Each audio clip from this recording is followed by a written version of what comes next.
And we are live. Guys, I am joined tonight by a special guest who's very controversial, it seems. Lots of people blocking him. And, I'm just going to play the video for you so you can hear what these people in these Twitter spaces are saying about this guy. I'm not going to mention who these people are just because I think they're trolls who want attention. And their names are disgusting. So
okay. So you want So I seen this clip, and these guys are talking about some of that stuff. Twitter Spaces are interesting. I've tried to join a few where people like talk over me and block me out. It's just not a good format. I prefer these type of long range one on one. You know, and first off, I usually do my homework. I haven't done all my homework into this, but I'm pretty good at a lot of this stuff. So we're going to have you take the floor and show us what your best evidence is. This film, apparently, you're saying that this where did this film come from? What are we watching here, and where did this come from? Yeah, well, thanks, Jeremy, for having me on here. I appreciate it. And yeah, no, I think that first of all, going into the video that you just showed, I think that everything that is mentioned there is categorically false. And I think the scary part to me is this idea that people try to have to separate me from the videos because we won't get to the bottom of it. When the reality is, like, I might be the only person on the planet actually trying to get to the bottom of it, really going through the story here. So these videos are dated back to 2014. That's confirmed. We have the Internet Archive footage. I can present it, right now if we want to take a look at that Yeah, while I'm let's do speaking. that. Yeah, I think that would be a good Why don't idea. you share your screen and take the Yep. floor with that? Because I'm definitely skeptical. Yeah. What is So, this we're looking at here? This so is this right here is the archive, and what we're looking at on this archive here is from an account named Regicide Anon. Now, I saw one of these two videos that we're going to look at here. is this on YouTube? It was originally on YouTube. You can no longer find it anymore. It's been deleted. But you So can you can find only this find it on on way the back archive. on the Yeah. archive wave on Yep. archive.com. And so The this way is the back. website right here. I've got links to it that I usually post. It's going to be part of my all evidence that'll be coming out in the next few days as well, so that everyone can go look for themselves at the footage. There's also Can thousands you of people. post a link to this right now in the private chat here on the StreamYard link so that I can bring it up on my screen as Yeah, well? I just want absolutely. I'm to going to post both of them for you. Okay. I want to confirm this because if this is a lot of times this stuff has a habit of disappearing and taking down. Yeah.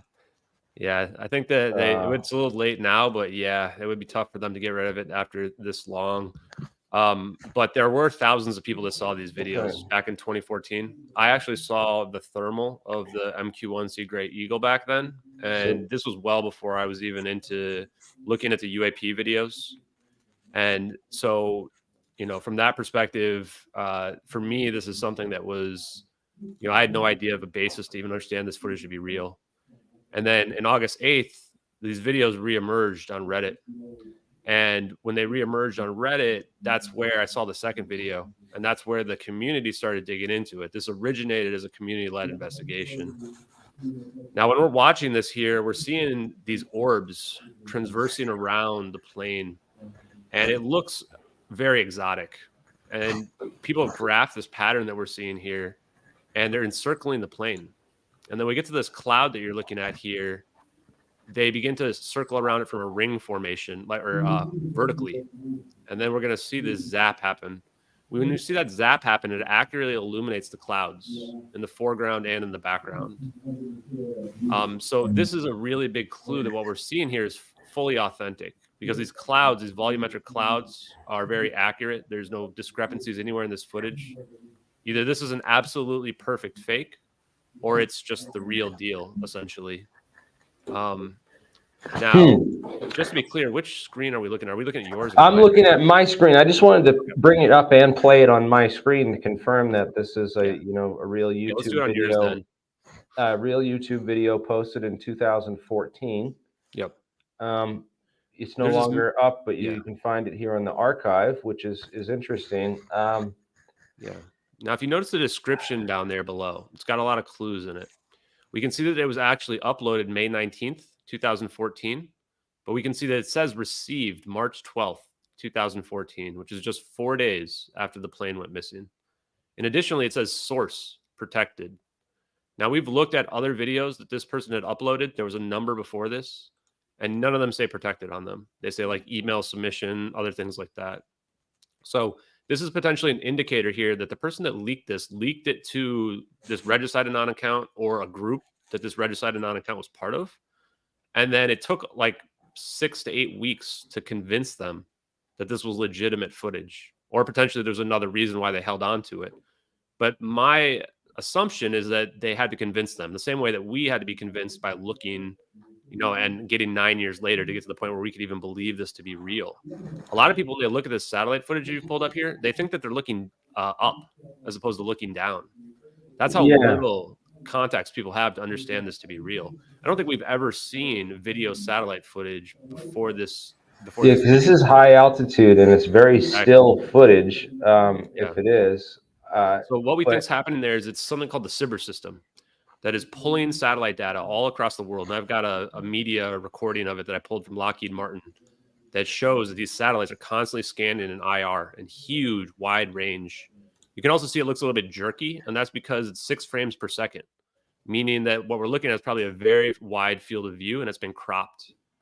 And so you can also see the mouse. There's like a black mouse that sometimes comes on the screen. People wonder if it's something else that's on the screen, but it's actually just a mouse. The mouse actually goes off the screen in the top right and in the bottom left, indicating that the field of view or the screen that they're looking at is bigger, and it's been cropped down. In addition, when they move the mouse, there's some coordinates in the bottom left. The coordinates don't move when the mouse moves. They only move when they move the frame of view. And it looks like they've cropped the frame of view to keep the plane in the center of focus. So a lot of clues can be gleaned from this. In fact, almost everything that we've deduced here comes just from looking at the footage and then comparing it to the evidence that's already out there to come to a very, in my opinion, a pretty complete story of what really happened. One of the very noticeable things is a smoke trail coming out of the back of the plane. That is too low for contrails to form. And we know because we're looking at cumulus clouds there.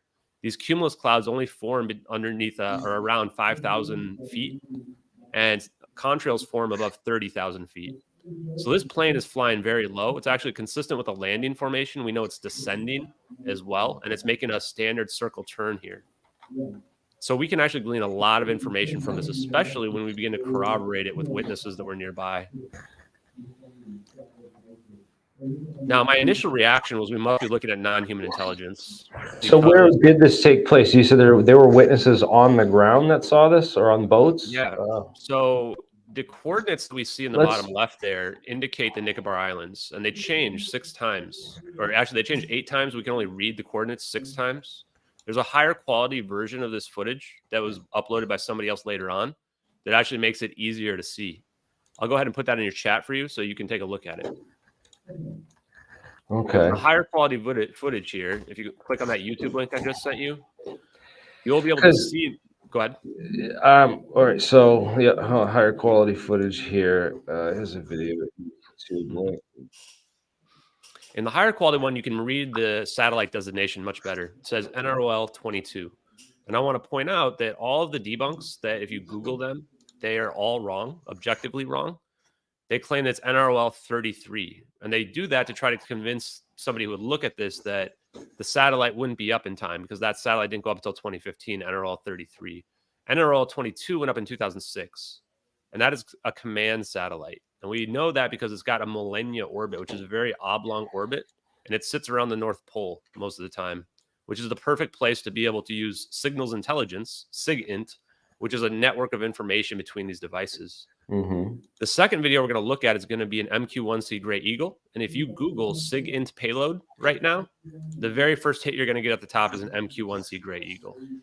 So one of the things people were saying is, oh, they didn't have AI, or they didn't have the ability to really, I mean, they didn't have AI, you know, because one of the questions was, you could make this kind of a footage with AI if you really worked on something like this, right? So part of the argument too is that this might be the last time we have to be able to reveal footage like this to be authentic, because we know it comes from 2014, which predates AI deepfakes by many years, at least commercially available. Well, now if you say 2023, okay, then this, you know, it's a whole new realm, right? If you say 2023, now you can say, okay, AI might be able to create this, right? And actually, ironically enough, I think we do see AI in the videos. When we're looking at those orbs, they're like a perfect wave pattern. I don't believe we're looking at anybody flying in little orbs. I think that what we're looking at here is a computer program that's operating and controlling these orbs like a targeting mechanism. So when you look at this, you can see in the bottom left, you can see that satellite designation. Go ahead. I just want to make one point before we move on from that, though, because I was around back in, I don't know if you remember this video. This was in 2007 here. Okay. I'll post this up in the link for people to go check out. This was made with a software called View 6, right? And View 6, has a specific tree, palm tree in the software, and they found the palm tree was identical, and they were able to, you know, I mean, you look at the video. This is a pretty convincing fake from 2007, right? I mean, not to me, but maybe to other people. I mean, the thing is, when you get to see stuff like up close like that, it's that was just amazing. When I saw that video in 2007, man, I was convinced that this was real at first until someone posted the debunk where they show, like, look, all the trees are the same. You know, you can tell that it was software, but it, you know, very realistic. So the thing about this is that we have two videos. You know, this predates 7 years. 7 years before the video that you're showing, right? And in those videos, the way you produce those is you overlay that object you see, you overlay it over real footage, right? Now the issue here is that we can see these orbs traversing through the plane multiple times, and they actually get accurately distorted when they go through the plane. So it's a lot easier to take a picture of a fake spaceship and put it into a real video than it is to do what we're seeing here, where it would have to go through this plane. So either the whole plane and everything is fake, well, that too, or everything's real, right? And we'll see it from the other angle as well, where we'll see the orbs are accurately distorted when they. So what you're suggesting that what happens here on the video? This is not a camera effect, not CGI, not, you know. Everything you're seeing here is real, and the reason for that is that you can see the zap accurately illuminate the clouds as well. Now that's extremely difficult to fake. Yeah. So you can see it, and this we also think indicates that what we're looking at is a false color IR. This is nighttime. This is not daytime that we're looking at here. There's no shadows anywhere. So you see that zap, how it accurately illuminates the clouds? That's very difficult to fake. Extremely difficult, especially if all the clouds are also accurate. So this is some of the best evidence that what we're looking at is fully authentic in terms of even the zap here effect that we see. But where did the plane go and all this stuff? It just did. Yeah. So that's part of the science side of it. So if you want to dig into that part, there's 3 options that we've come up with, and open to more if people can come up with them. First one that we would rule out is cloaking. Is this plane being fully cloaked? The thing about that is the smoke trail stops. Even if you were somehow able to cloak all electromagnetic signatures so that this plane just disappears, we would still see the byproduct, the smoke coming out of the back. We would see that smoke continue forward. And the leaker actually moves the video to the right here to show us that this plane did not continue forward. The other one is annihilation. You know, why is this plane not being quote unquote destroyed or, you know, deatomized? And the answer to that Go ahead. It just didn't. It just disappears in the thin air. We don't see debris. It's not like it got blasted or vaporized or something. Yeah, and the explosion would be much bigger if it was some type of explosion, because E equals mc squared. The energy and mass have to go somewhere. This is a mass of a 777-200. So if it was equivalent to like an atom bomb, this is much larger than an atom bomb. The destructive power would be huge, as opposed to this zap that we see where it's just gone. So this video, you found this video that someone on Archive, or who found the video, or how'd you find out about it? So I saw this when I had seen it in 2014, but at least I'd seen the thermal one that we'll show next. And Okay. I did not realize there was 2 videos at that time back in 2014. Plus, I wasn't even into UAPs or anything like that until 2017, which is part of why I argued that our collective conscious had to rise to a point where we could even understand this stuff to be real. I mean, I didn't know what thermal or FLIR footage looked like. I definitely didn't have any idea what satellite footage looked like. I didn't know that AI would be a thing anytime soon. I didn't know that superconductivity, we might be on the verge of that. I also didn't know anything about wormhole papers. I actually didn't even know wormholes were theoretically possible until I started digging into this. Now, the only reason why I've chosen to try to be like the spokesperson, spearhead, whatever you want to call me on this, is that I have a background of a security clearance that, you know, makes me highly credible. And that nobody else really stepped up to the plate. I actually tried to get the media to run with this. Nobody would jump on it. And so early on, I promised my followers, okay, we'll do it ourselves. But this was posted on Reddit in August 8th, and it was actually previously posted in January. And it had been posted probably several more times before that as well. This footage has been out there since 2014.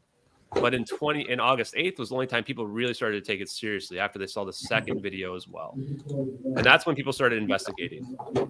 And just to the video that we saw at the beginning of this, I've not plagiarized anyone. I've not stolen anyone's work. Any work that people post on social media is posted publicly. And I've quoted those people every time I've used their work, and given them credit, even the people that I don't agree with. And so a lot of that work has authenticated the videos. In fact, the debunkers have possibly authenticated more aspects of the videos than everybody else. They gave up because they realized all they were doing was authenticating the videos, and they didn't want to be doing that. They were able to help us authenticate the turn and make sure that the turn was accurate. They were actually even able to authenticate the satellite. Is that true, guys? The audience, I just want to ask the audience if that's true. If people are, you know, trying to debunk this and coming out more convinced. Now, my question is, right? So have you looked into any of the other interesting things about the flight? Right. So there was this issue of free-scale semiconductor, right?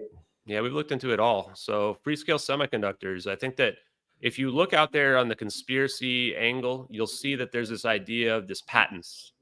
Now, I believe it's a little bit of a red herring. 20 people. They had 20 people on the. Yeah, that's the part that I'm more interested in. But there is this right? other aspect where they claim that these 5 people own these patents. The problem with that is that the company technically owns the patents. So even if these people disappear, it's not really having a material effect on the situation. Now, the free-scale semiconductor scientists, there were 20 of them on board, and they were engineers and scientists. 12 of them were Malaysian nationals, 8 were Chinese nationals. This, to me, is the motivation, the motive here, because you've got intellectual property that they have. They were going to help upgrade power plant or upgrade plants in China. They were theoretically directly connected to the technology we see. If what we're looking at there with those orbs is utilizing superconductivity, we found a 2005 NSA report about the commercial emergence of superconductivity, and free-scale semiconductors is listed 9 times in it.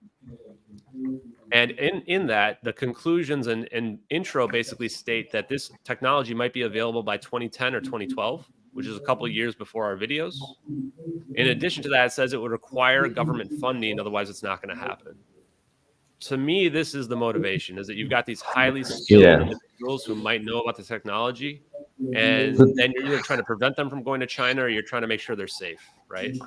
They also had some, there was some allegation. I found one device that looked like a patent that could be applicable for smart dust, smart, like contact tracing and smart dust technology, which is like a RF wired, you know, kind of like I've It heard a all lot of runs on. different things. So I've heard that. I've heard this nano chips, but the one thing that I heard on another podcast, which really Yeah. piqued my interest, was they might be able to develop chips for quantum computers that utilize room temperature superconductivity.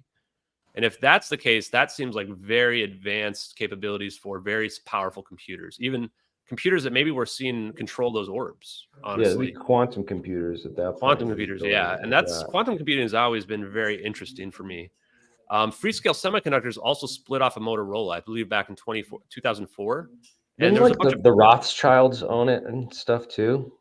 yeah, and that's The the thing about the patents thing where like it reverted to them, and I just imagine yeah, that they're going to get it no matter what. Like you're not going to do this for that yeah. purpose, right? But sure, Yeah, that can be a motive if there's people want lots to of other believe it. ways to steal stuff, or I don't know, Yeah, but they had to kill these people on board. There's got to be some kind of and what we motive for found that, out is if that that was indeed. we'll go into it in a minute or in a little bit, but like we've kind of concluded at this point, there's a lithium ion battery fire aboard this plane. So this plane was already doomed. So you don't need to crash the plane or zap the plane with a laser or any other weapon or shoot it down. This plane, everybody was going to be doomed if they just did nothing. If it tried to crash into the ocean, it was going to break apart. It's the middle of the night. There's no light anywhere. A lot of the passengers probably don't know how to swim because mainland Chinese generally don't learn how to swim. And that was the vast majority of the passengers. So all they really had to do was wait this out if they didn't want to do anything. So to me, it's got to be a matter of keeping this intellectual property in play, or preventing it from getting to China and stealing the scientists or engineers, however you want to look at it. So another one of the things I was looking on the patents for those scientists' names that were listed on as the patent holders and stuff, and I found a couple patents on some stuff for interfering with radar systems, like for airplanes, and so they could basically like make this thing go invisible for radar for long periods of time with one of these technologies. And I found a lot of these other things. It actually interestingly linked me to a lot of stuff that I came across earlier in some of my investigations into it's pretty cool, into 9/11. Because 9/11 you had 4 airplanes that were hijacked and flown, and there was this company called Systems Planning Corporation International, which actually developed these systems that could, hack the onboard autopilot, lock out cockpit controls, and upload augmented GPS waypoints into the autopilot that the plane would then follow. So they could basically like fly the planes by, a remote control setup, from the ground. And what's crazy is, as crazy as that sounds, there was a X-Files. It was called The Lone Gunman. I don't know if you've ever seen this. Yep. But this aired in March of 2001. A couple months before 9/11, and in that pilot episode that aired in back in March of 2001. Oh, that was the spinoff. Yeah. They basically predict 9/11. In the damn X-Files. X-Files has done that quite a few. I don't know if you noticed the Resurgence one where they talk about the pandemic as well. Like it's pretty bizarre. They predict that as well. Yeah. Sometimes it's life imitating art, and sometimes art imitating life. I mean, there's a show called Manifest that actually predicts what we think happened with MH370 too. So it's crazy. It's hard to say. They talk about it goes much deeper than that, because they talk about this scenario 12D, that it's airline counterterrorism scenarios that they found when they hack in the first very part of the video. And then they get on the plane to try to stop the whole thing, and they find out that the plane is being flown by remote control. It's being flown from the ground, and it almost flies into the World Trade Center. It's just like the coincidences are it's too much. So some in the X-Files had writers that knew stuff that was going on in this business. Yeah. The remote control thing is very interesting, because a lot of people argued that this plane might have been remote controlled, and the media went to a lot of effort to try to claim that that's impossible. And I'm not 100% convinced it's impossible, but as we determined pretty conclusively that there must be a lithium ion battery fire, it kind of changes the narrative in terms of what's more likely. Now, it doesn't rule out espionage at all. Like, the crazy part about this is, even though we're very confident on this lithium ion battery fire, it's kind of a question of, did it begin naturally, or was there some interference? And apparently there's these 2 AWACS that are nearby as well. And it's like, are they just surveilling the plane, or is there more going on there? I mean, if you can teleport an airplane, then you can definitely hijack an airplane remotely, right? At least in my opinion, but that's just me. All right, so I want to make sure I keep track of all these links that we've shown so far in the archive here, because I want to post all these afterwards for people to check out. I'll bring this one back So up. going back to the videos, some of the strongest evidence that they're real, though, is that mouse that we see that moves across the screen. What we were able to determine from that is that it had a different frame rate than the background. The background is 6 frames per second in the satellite video, but the mouse is at 24 frames per second. And what that indicates is what we're looking at is a Citrix session that's logged into the actual SPY satellite database. And we can tell looking at the video, we're not looking at a camera phone. We're not looking at a camera that's been set up behind the computer, right? What we're looking at is a screen recording. So this person was logged in. They did a screen recording, a cropped screen recording. And we can glean a lot of information from this. First of all, they were caught. There's no way they weren't going to get caught if they found this footage. If the government finds this footage on the internet, they're going to be able to figure out who was logged in at various times where they could have done this. They'll be able to narrow it down pretty quickly, and they're going to catch this person. It tells us that this person wanted us to be able to solve the mystery, right? We see these coordinates that indicate the Nicobar Islands down here, which is on the known flight path of MH370. We can also tell that the top of the plane is lighter than the bottom of the plane, which is consistent with the Malaysian Airlines coloring, which is white on the top and gray on the bottom. So interesting thing. I just sorry to interrupt you. You made a great point, and I don't want to like miss out on that because that's confirmable if this was indeed leaked by an insider. We might be able to go look up an OSI investigation. There'd be an investigation there. I don't know if it was OSI, but whoever's the governmental body, NCIS. We found them. NCIS. In fact, I have Freedom of Information Act, all the information around the case, because I think that there might be clues in there. They might screw up and not. Well, someone might have gotten charged for leaking it too. So if you could look that up, they might have tried to keep it secret. We'll go into that. We looked it up. Do you have anything? Go into that later. Do you have a name or anything? Did you find a person? Do I have a name? Yes. Do you want me to share my screen and we want to go over that right now, or do you want to look at the other videos? Share your screen. Absolutely.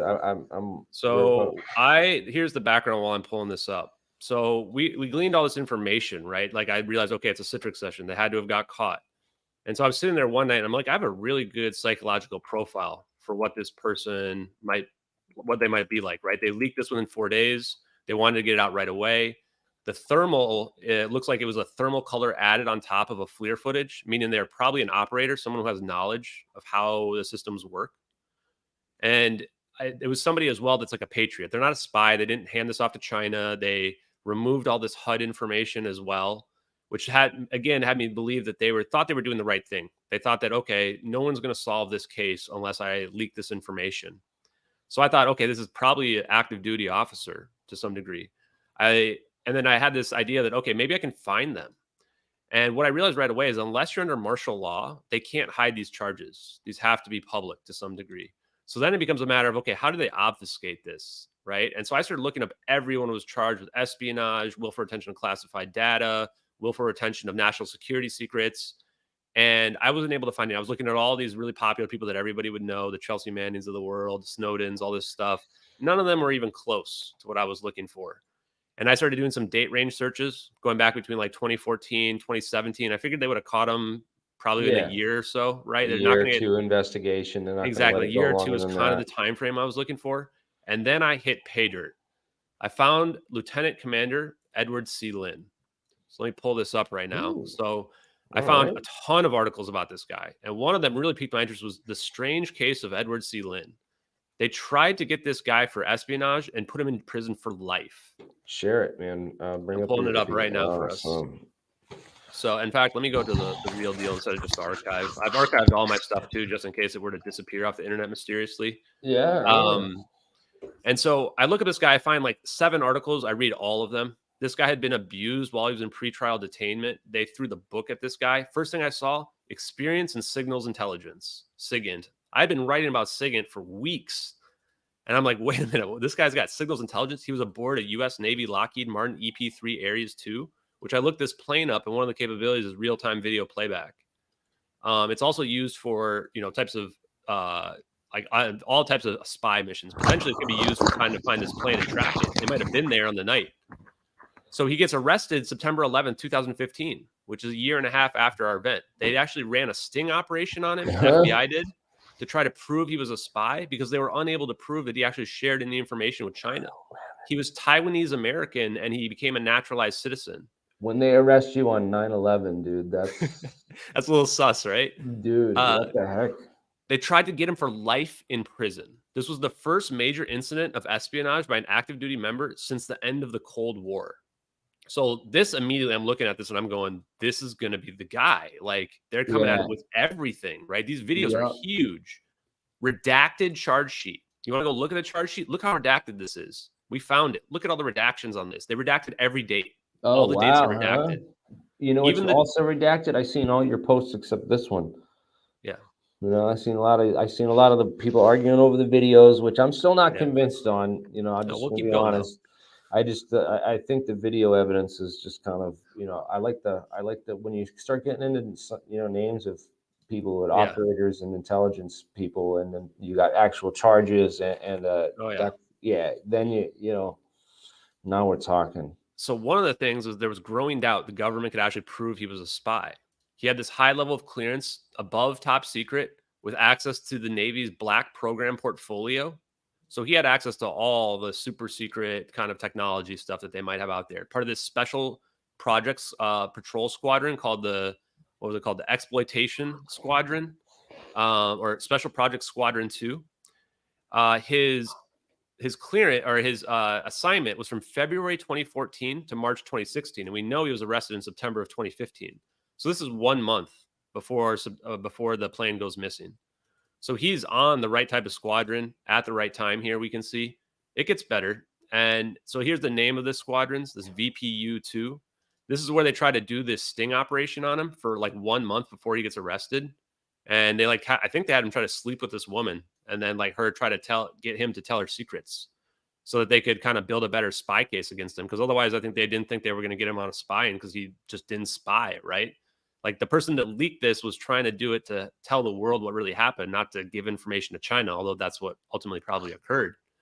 And so there were some quotes about how this wasn't necessarily a spy case and that really it becomes down to safeguarding sensitive and classified information. Despite there being no evidence in the NCIS, which is the Naval Criminal Investigation Squadron, similar to the FBI, there was no evidence he exchanged any information with anyone from China. The defense argued that the classified information is available on the internet. To me, that's a big wow, right? Like that kind of narrows it down a bit. Definitely. So, where can we? Is there any way to find this guy? Yeah, so we go into that in a little bit here. So now the government came back and said just because the information is available on the internet does not declassify it, which makes sense too, right? They have to be the ones who officially declassify it. But this admits that, okay, yes, the information that this guy leaked is apparently on the internet. If it's not the videos, what is it? Why are they coming down on him for life in prison? In 2014, he accidentally left 2 flight manifests that included search and rescue code names. Can you think of any other search and rescues that might have happened with flight manifests in 2014? I can't think of any that would be classified like this. Ooh, that's a big clue, huh? That's MH370 right there, right? Yeah, no, that's an assumption. You're still an assumption. Oh, it's definitely an assumption. We're building the case here, right? So I want to point out to you, I'm not a scientist. I'm not somebody who's trying to prove every aspect. I'm trying to build a criminal case here. And we're building evidence for it. Yep, now, in addition to this, this is definitely this is circumstantial, but we found I did a follow-up piece where we found an article, and in the article at the top where they have those pictures and little blurbs, there's a I think it's EP8 or a P8 Poseidon. Yeah, P8 Poseidon. And it talks about into searching for MH370 as well. For some reason at the top of this article about these charges this guy's in, which just is a very odd connection to put together there. So what ended up happening to this guy? He gets abused in prison while he's at his 646 days that he spent in pretrial confinement. He's getting abused. They're ruffling his cell. They're taking his information and journals that he's passing to his lawyer. They're putting him out in the cold, and all this stuff is documented out there. So he ends up taking a plea deal for 9 years. So he was going to get life. He ends up taking a plea deal. He says he took responsibility for the offenses he was actually guilty of, which is the 2 charges. That's the only thing that stuck. and everything else, he just agreed to work with the FBI and NCIS. He never spied on his country, served faithfully for 17 years. He was actually in charge of nuclear weapons at one point.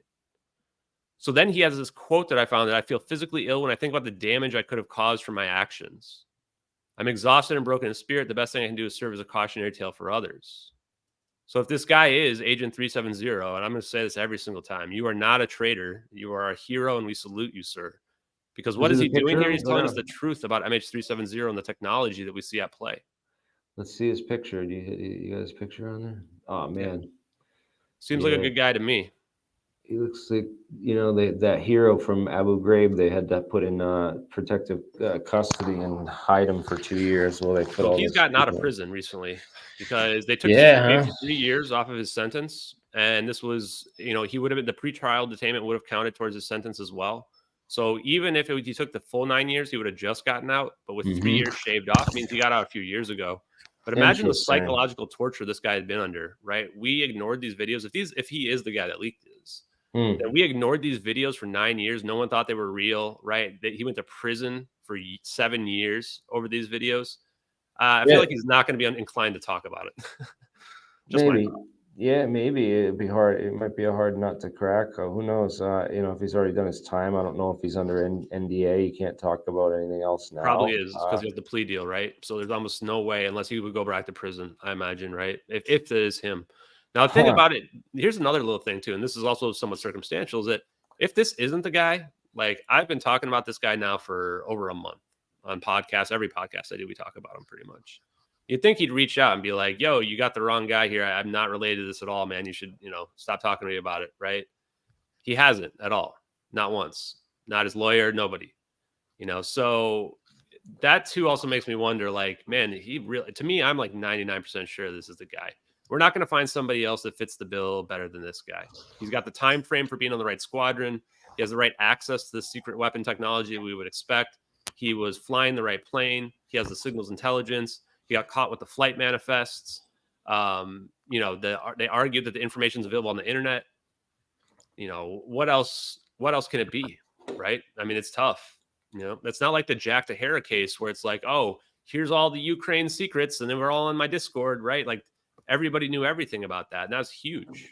This guy, they tried to put in prison for life, and they still got him for 9 years. If you go look at what other people got, they did not get nearly this much time for mishandling of classified information. They get slaps on the wrist. His name was Regicide Anon. And I don't think he is Regicide Anon. I think he's the person leaking this to Regicide Anon. And that's why he had to explain to Regicide Anon that these videos are real, and why later on Regicide Anon argues with the other UFO uploaders that the videos are real, because nobody has a basis to understand these to be real until we've seen the Navy FLIR footage from 2017. Yeah, let's play that. You mean the second video or the FLIR footage from 2017? I want the FLIR footage. Yeah, if you want to post that in the live chat. Oh, I don't have. You mean the second one? I think I've already sent you the second link as well if you want to pull that one up. But I don't have the 2017 FLIR footage handy. I mean, we can go search for it if you want. But if you want to, I think we should look at the thermal, the MQ-1C Gray Eagle first, so we can see that there's another angle perfectly in sync, right? Your chat's mad that we're not paying enough attention to them, I think. Yeah, man. You guys aren't the show, man. You guys can come on the show. I ask questions, and we're gonna do a Q&A at the end and stuff, and I'll try to bring some people on if it doesn't turn into a crap fest. But I'm just trying to hear out the information and I already say the things let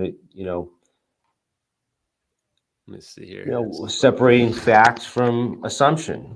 That's a key part of all approaching any conspiracy is what are the assumptions and what are the we'll dig into the conspiracy side too, because I want to explain why the official narratives are untrue as well. I think that's very important. Normally, I don't even like to start with the footage. I really like to explain why the official narratives are false. I'll go ahead and share my screen if you want here. Thank you, man. I appreciate that, man. Yeah. If you want to flip over to mine, I can't tell what's being shown. you know, I'll dig into this. So I'm not going to do all the analysis. Well, you know, people are like saying, "Oh, bring up the Mick West video so we can watch that and get I've your got the debunks response ready to for it." that too. I've debunked that So, one like 7 different times. We've got the overlay that proves that it doesn't match, all kinds of stuff. So, okay. So here is the second video. Now in this video, you can see this is received June 5th, uploaded June 12th. So this is actually several weeks after the first footage, which again gives us more idea of what was going on here. Is that we ignored the first footage. The leaker probably thought we had absolute proof in the first footage. I mean, we're looking at coordinates that indicate the real location of MH370 around 1840 UTC. Doesn't work. So then they leak the second footage. And now we're looking at this colorized thermal from an MQ-1C Gray Eagle. We watched the plane go right underneath the smoke trails, the drone. This drone cannot catch up to this plane. This had to have intercepted it. We actually think we know where it was deployed from as well, which is one of the islands like Carb Nicobar, I think it is, has a base there. not Diego Garcia. It's too far away for Diego Garcia. Couldn't get there in time. It's, What about the idea that they you know, just used technology to take control of the plane and flew it, you know, landed it somewhere like there, like Diego Garcia? That's what some people have said. yeah, people say that, but you know, and sure, if without these videos, you know, I think a lot of people would still think that, right? But with these videos, we can help explain all of the evidence, all of it, every single piece. That's the amazing part about these videos. Now, when we're looking at the thermal, we see a lot more information here. If they're real. So in the thermal here, we can see that these orbs have these trails in front of them, right? They're not from behind them. So first of all, there's no basis to even recreate this. There's nothing to copy this from. And the question really remains, how would anyone even think to create this, right? This isn't like the video you just showed me where there's just these obvious, like superimposed, fake-looking planes just kind of flying over. We're now dealing with a situation where you have to build a particle stream. The fact that we have 2 videos means you have to build a 3D rendered environment because they're perfectly in sync with one another, which means you have to be able to build a 3D rendered environment that you can take 2 different camera angles from, which adds a huge level of complexity, which is why you don't see 2 different videos like the one you just showed me from 2 different angles, because now you're saying it's going to have to take weeks, months, maybe even years to produce. Now, when we look at this, even people who are into ufology get confused by what we're seeing here, because this is the orbs. Sure, these orbs, potentially we've seen orbs in the zeitgeist, but not in 2014. With respect to this forward-facing particle engine that we see, and it kind of goes away when it starts to spin around the plane vertically here, they're being pulled along by that. Now the plane's gone there.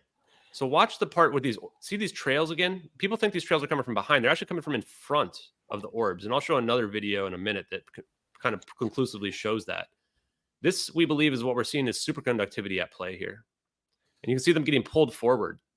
The operator is manually controlling the video here. They're not automatically keeping track of it like we've seen in the 2007 leaks. They're not automatically tracking the plane. Seems like they know something's going to happen. They even zoom in. We can see this heat signature in the belly of the plane right near the landing gear here, where we think the smoke is coming out of. And then they zoom out at the last second.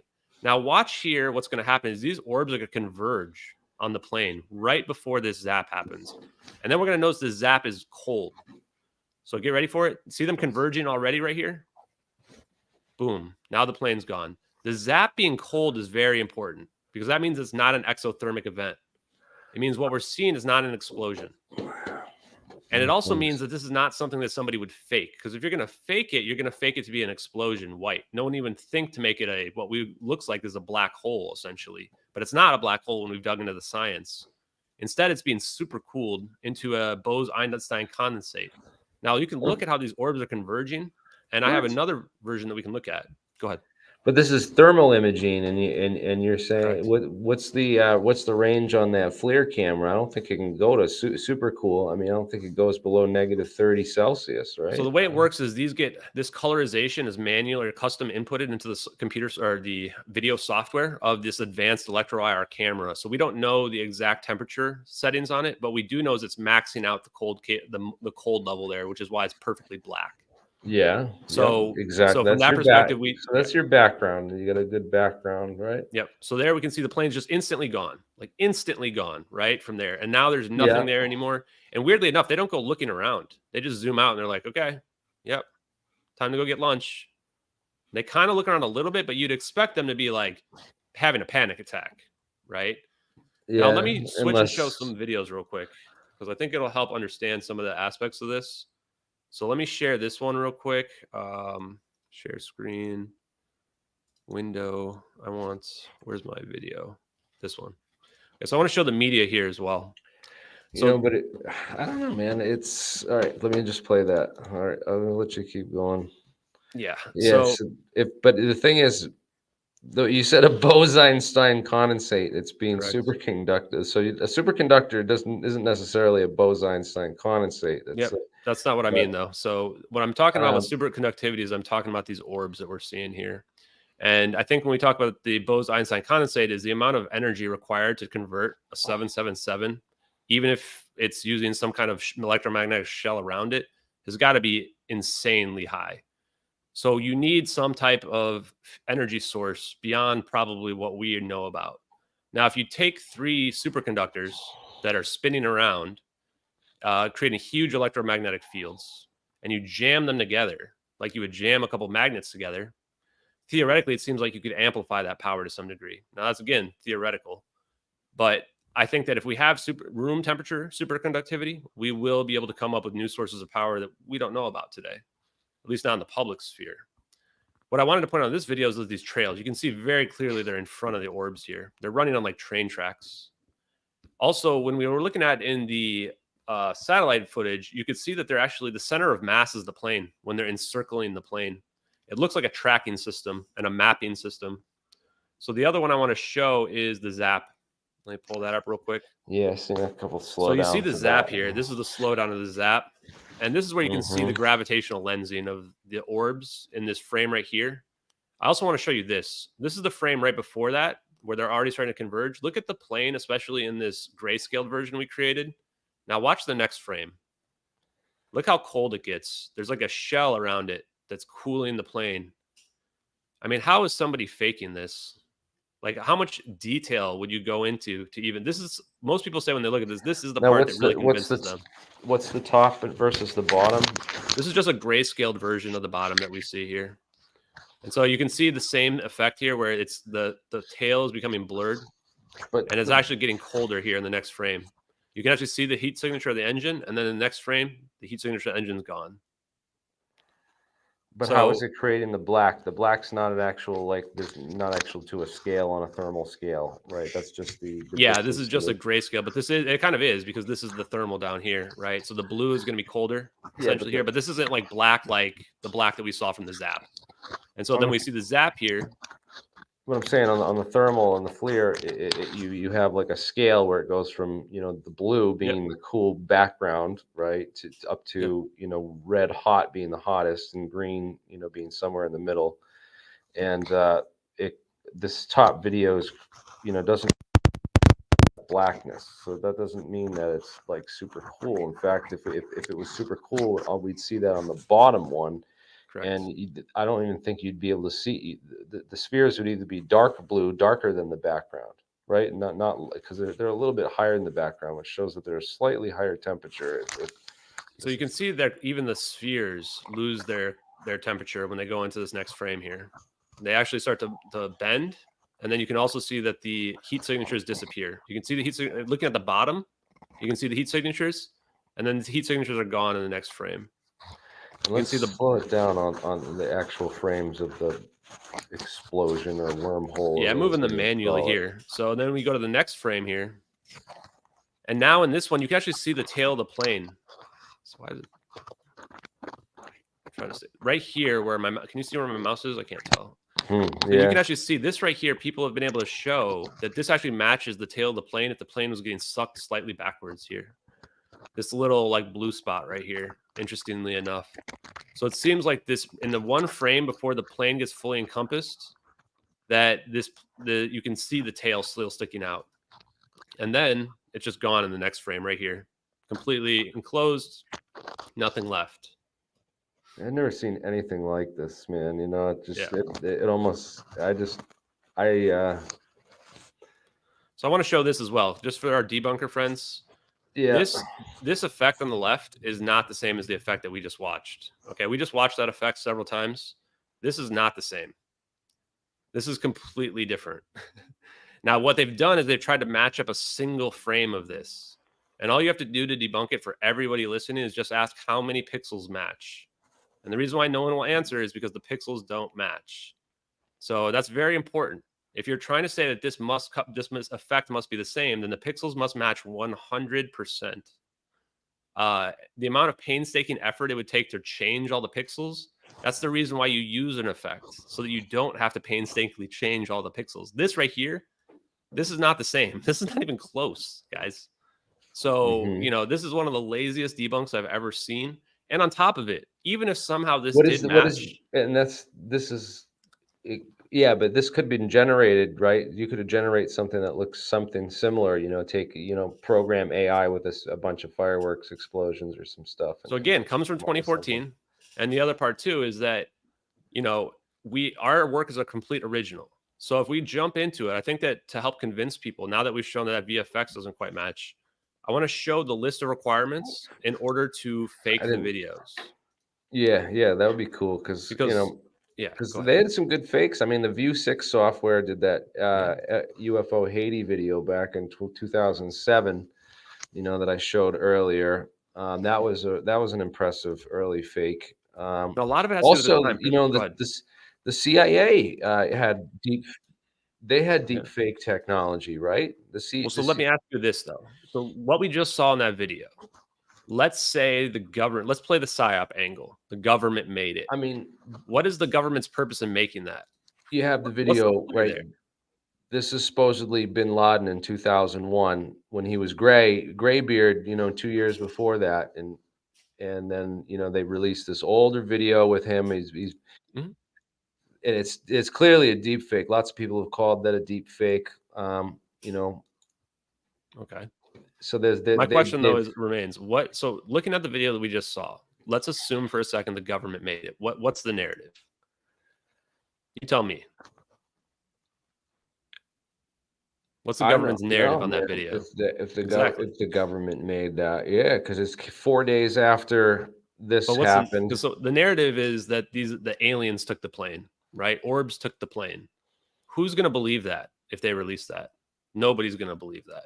If the government comes out and says, "Hey guys, aliens took the plane. Here's a video. We faked this video," and they don't say they faked it, of course, everybody's going to say the government's lying. The government's the one that's involved. They're the ones who took the plane. That's the reason why the PSYOP angle makes no sense with these videos. Part of the reason why I was so compelled to kind of push them and try to show their authenticity. There's no angle the government can play that the general populace is going to believe. The only thing that's going to happen is people are going to believe that the government is the one responsible. And that's part of the reason why they can't be faked. If you're going to fake it, you're not going to fake it and say that aliens took it. You're going to say that Russia took it or something, right? Because then people will believe that. You're not going to believe that aliens took your plane. So that to me is the biggest reason why the government did do it. But if you want to look through this list that we've got created here, we've got a pretty extensive list that makes it pretty hard to fake here. If you want to, here's an early fake that was done with bin Laden singing "Poker Face" by Lady Gaga that someone made from 2011. You know, so like people were making fun of the fake bin Laden tapes that the CIA put out. You know, back. I remember this from back in like 2006 and 2008 and stuff. People were making fun of the, you know, that obviously fake confession tape of the bin Laden. This is the one where they have a comparison, right? So here's 2004 versus 2007, right? That's bin Laden on the left from 2004. And this is the one that the CIA put out in 2007 saying it was, you know, saying that basically bin Laden sitting there dyeing his hair in the cave in Afghanistan. You know what I mean? Yeah. I mean, to be honest with you, like I've never really been into conspiracy stuff before these videos for the most part. That's just the truth. Same with UAP stuff in general. Like, well, I was never really letting you know. I'm but not, sure, I'll take your word for it.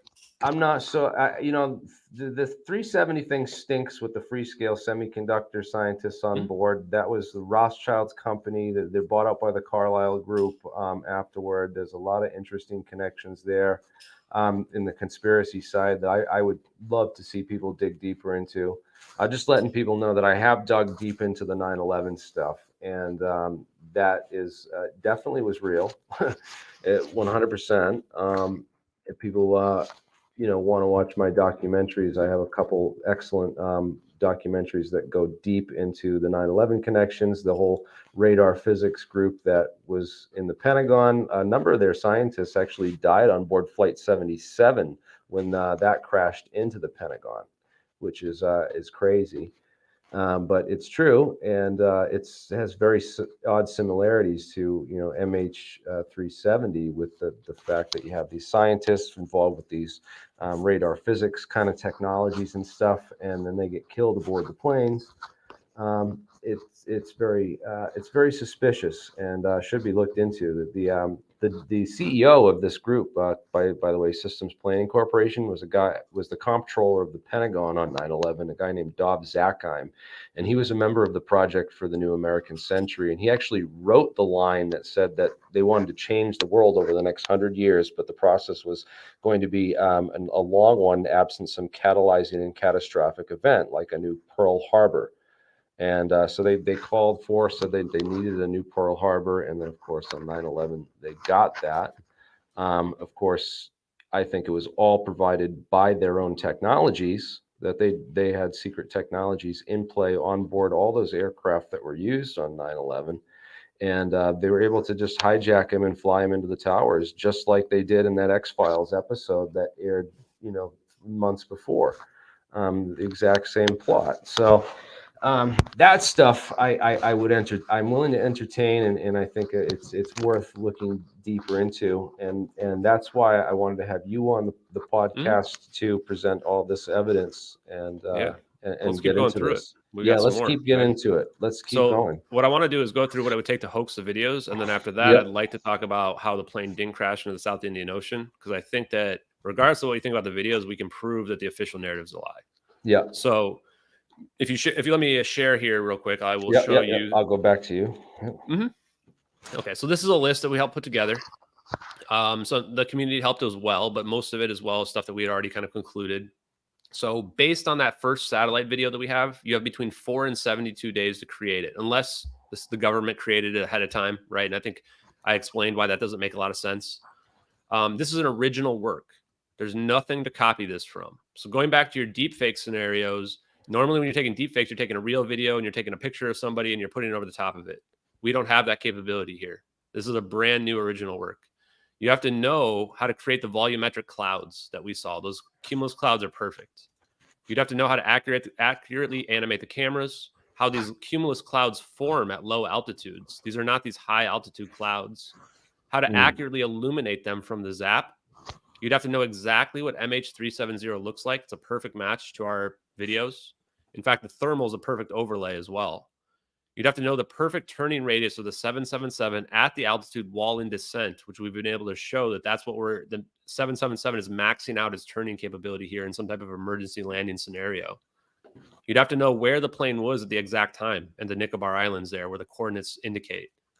You'd have to know that you'd basically have to create a separate program to do the animation of the coordinate shifts, including animating them to change accurately when the perspective changes. And again, that changes 8 times throughout the video. And those coordinate shifts are perfect, like down to like 8 decimals. You'd have to know what the weather looks like, because we went and looked at the weather satellite and showed that there are low altitude clouds in the area at the same time. You'd have to know how to accurately create the smoke. We used to think it might be exhaust. We've kind of concluded now that it's smoke trailing from the plane. And in addition to that, how the orbs accurately get distorted while they go through that smoke through the trail of the plane when they're circling around it. You'd have to know what the thermal looks like to a level that would fool the experts. I had a source reach out to me and say that their buddy works at General Atomics. They showed them the video and they said that looks just like an MQ-1C Gray Eagle footage.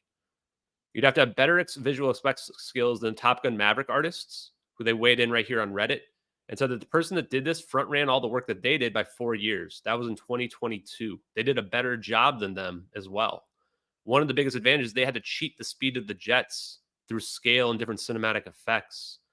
The fact that they did it with 2 different cameras is extreme accuracy and speed means that they had to scale it down to the real world speed. So this is extremely difficult if they had faked this. Now, going back up to where we were at, we also got a quote from a Marvel VFX lead who also claimed it would take at least 6 months to be able to pull the information together and put it together with today's technology. Again, at most, we have 72 days. 4 days. You'd have to have knowledge of military classified systems that were completely unknown to the public. Maybe if you were in the military, you might know what some of this stuff looked like at the time. But from the public perspective, we still don't have any idea about satellite footage generally. Like, this is it. You'd have to know that the military is using a Citrix environment, which, okay, it's not really that much of a stretch. But you'd have to, for some reason, build the frame rate difference into your hoax video where the mouse is working at the Citrix frame rate session and the background's working at that 6 frames per second. You'd have to know this specialized type of mouse that they're using, which we think is like a soft view, I think it's called, where it's kind of like got like a press and click option like this, because the acceleration is different when they move the perspective than when the mouse moves across the screen. You'd have to know what the U.S. has satellites they have in the area and what their payload is, because we think that we're seeing this 3D stereoscopic effect here from the Regicide Anon original version. This is 2 cameras, 2 different angles. We've shown that it's a parallax effect. You'd have to know what the false color IR looks like. So again, there's no shadows. When the zap happens in the satellite, it's white, which is another indication that what we're seeing here is a false color, not a real color, because the thermal shows it being black as well. In addition, the IR, the reason why these clouds are lighter at the top is because clouds have more infrared radiation at the top of them. So this is all perfectly accurate to what an IR camera would look like. Again, how to animate those orbs and that forward-facing particle engine, which there's no basis for that anywhere, not even in UFOlogy. I mean, people could theorize, but as far as I know, I've never seen a video that has this forward-facing lines coming in front of it with the orbs tracking along them. You have to know what that MQ-1C Gray Eagle looks like, what the payload is, where that payload is located.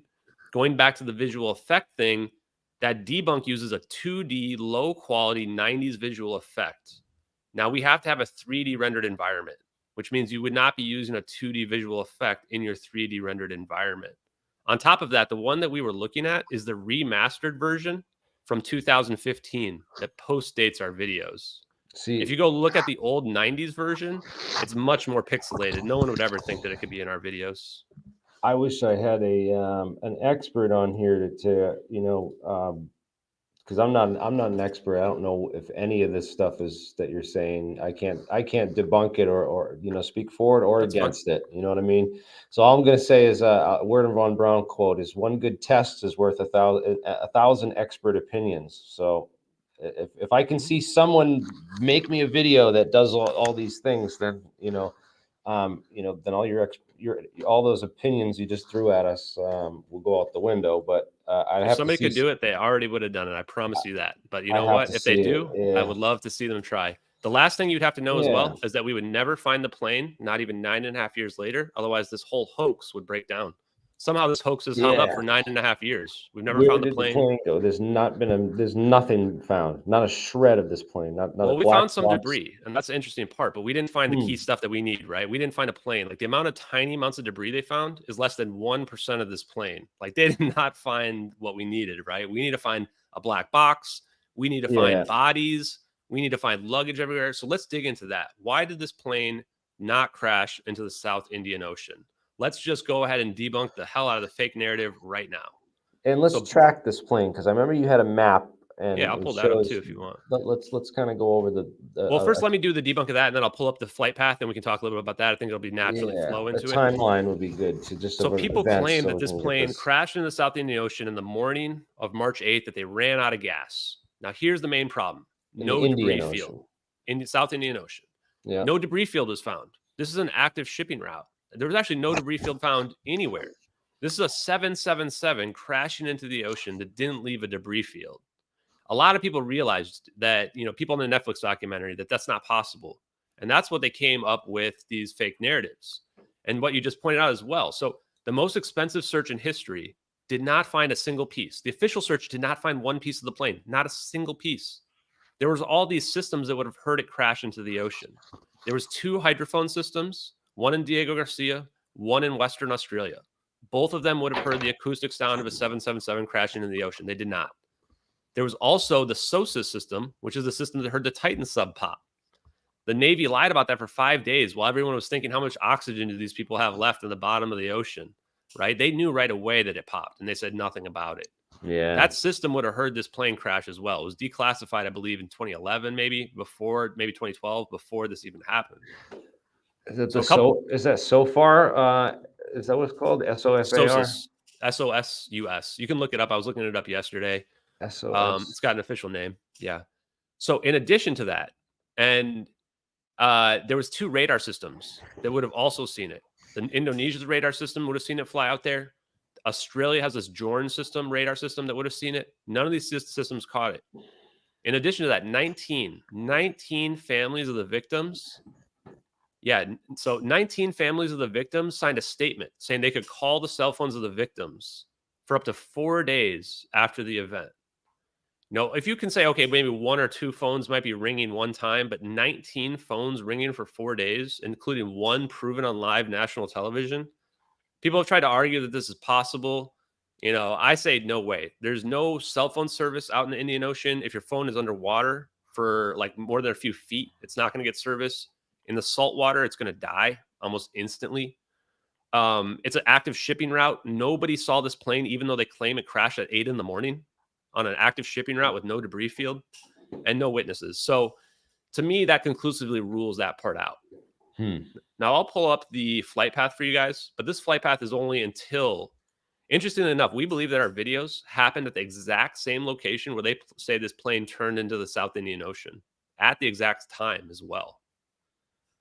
And yes, SOSUS system should be able to detect plane crashes. If it can detect a tiny sub popping near the Titanic, it can absolutely detect a 777 crashing into the water. The Diego Garcia hydrophone system, people looked through the data as well and could not find any conclusive data that shows a plane crashing into the ocean. Yeah, huh? 4 days, and they proved that on national television, calling their phones. Man, how does your phone stay on for 9 days? And underwater in the middle of the ocean? Or in Diego Garcia, you know, like there's no is there reception in Diego Garcia? I don't think so. Yeah, that's the big question. I mean, who knows? Like, if you're, let's say you got to Diego Garcia and they take all your phones, like, I don't know, are they gonna? Was I would there in destroy them, 2014? You know, hard to say. So let me share this because this is, I've got a nice little flight path here that's pretty legit, and I'll kind of run through to what we think happened here while we show this, if you don't mind. So if you want to pull this up, it's very similar to the image you just showed, but it's graphics, so it's kind of neat. Yeah, guys, be careful about the debunks, man, and just do your research into this. That's what we're doing, and I'm not taking anybody's word for it, whether whether it's Ashton or whether it's the debunkers. So I'm just here to present information and let you guys decide. So not here, we do some analysis, and if we find something, if I haven't found a smoking gun so far where I'm like, aha, Ashton's lying. But it's definitely sounds interesting. It could be complete disinformation. I still haven't come up with a plausible theory for. I guarantee you, I'm not giving you disinformation, but you're free to believe what you want, of course, sir.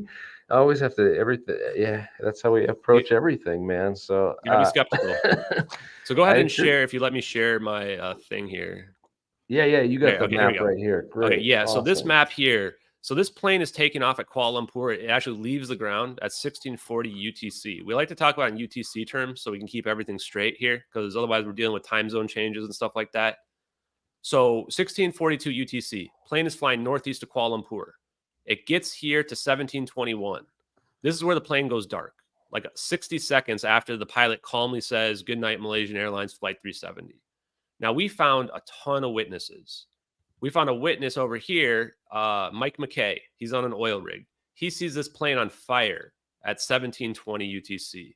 This is the first indication we have of a lithium-ion battery fire. There's 221 kilograms, almost 500 pounds of lithium-ion batteries on this plane. And they're extremely dangerous. Everyone just bought the Samsung 7, and they were just, So there's a ton of batteries. That actually FAA changed the rules to no longer allow lithium-ion batteries in the cargo of passenger planes the next year, because they found out these were so dangerous. There's also 9 people that reported on the coastline here that they heard a loud bang or loud noise as well at the exact same time, which would be consistent with the explosion of these lithium-ion batteries.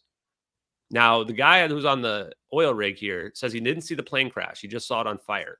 His sighting was somewhat misreported. And now the plane turns around. Where does it turn around to? It goes to Penang Langkawi International Airport. If you go look up MH370 Wired, you're going to find an article that argues for electrical fire, and that everything the plane does here is consistent with a fire scenario. Is it going to move? Oh, there it goes. Okay. And so right about here, 10 minutes after this, there are fishermen right off the coast of Thailand and Malaysia here. like 6 of them, I want to say. 2 of them have their names on the record. They see the plane flying very low. Now, the reason why the plane would fly low is that the plane actually did get depressurized. But if you're trying to kill all the passengers with depressurization, you're going to stay very high altitude. If you're trying to save all the passengers and allow them to breathe, you need to fly at a low altitude, under 10,000 feet. That's consistent with what the fishermen saw here. Is a depressurization event where the pilot's not trying to kill them, they're trying to save them. And they're going to the nearest airport where they can potentially land safely. That's going to have, emergency people available to help them out. Now they get to Penang, and again, this is only about 30 minutes later, and now they're at Penang, and they don't land. The co-pilot of the cell phone pings the phone tower close to Penang. Now this is the part where we have to wonder, why would the plane not land? If you look at the pilot book, you're supposed to, if your landing gear is damaged, which we think it must have been from the fire, then you're supposed to try to land on your belly. The problem with that is this plane has another 6 hours of fuel in it. If you try to land this plane with a bunch of fuel in it, kaboom, this thing's going to blow up. Now, if you try to dump the fuel, the problem with that is this plane is on fire. So you start dumping fuel at a low altitude with your plane on fire, doesn't seem like a good idea either. The next thing the book says to do is you're supposed to try to land in the water. So what does our plane do? And I actually forgot as well, is at the same time these fishermen saw the boat, there was a communication that we found from another 777 that claims that they heard the pilot or the co-pilot with a bunch of static, which would also be consistent with that maybe the communications weren't really out, because it's hard to explain how the communications also go out as well. So theoretically, what if they communicated with the government? Government says rendezvous point, Nicobar Islands. We've got assets over here on these islands that can come intercept. MQ-1C Gray Eagle is going to come intercept. And we have these satellites that are going to be able to get to it. So interestingly enough, if you look at from the day after, the time that they claim they lost tracking is not 1822 UTC here.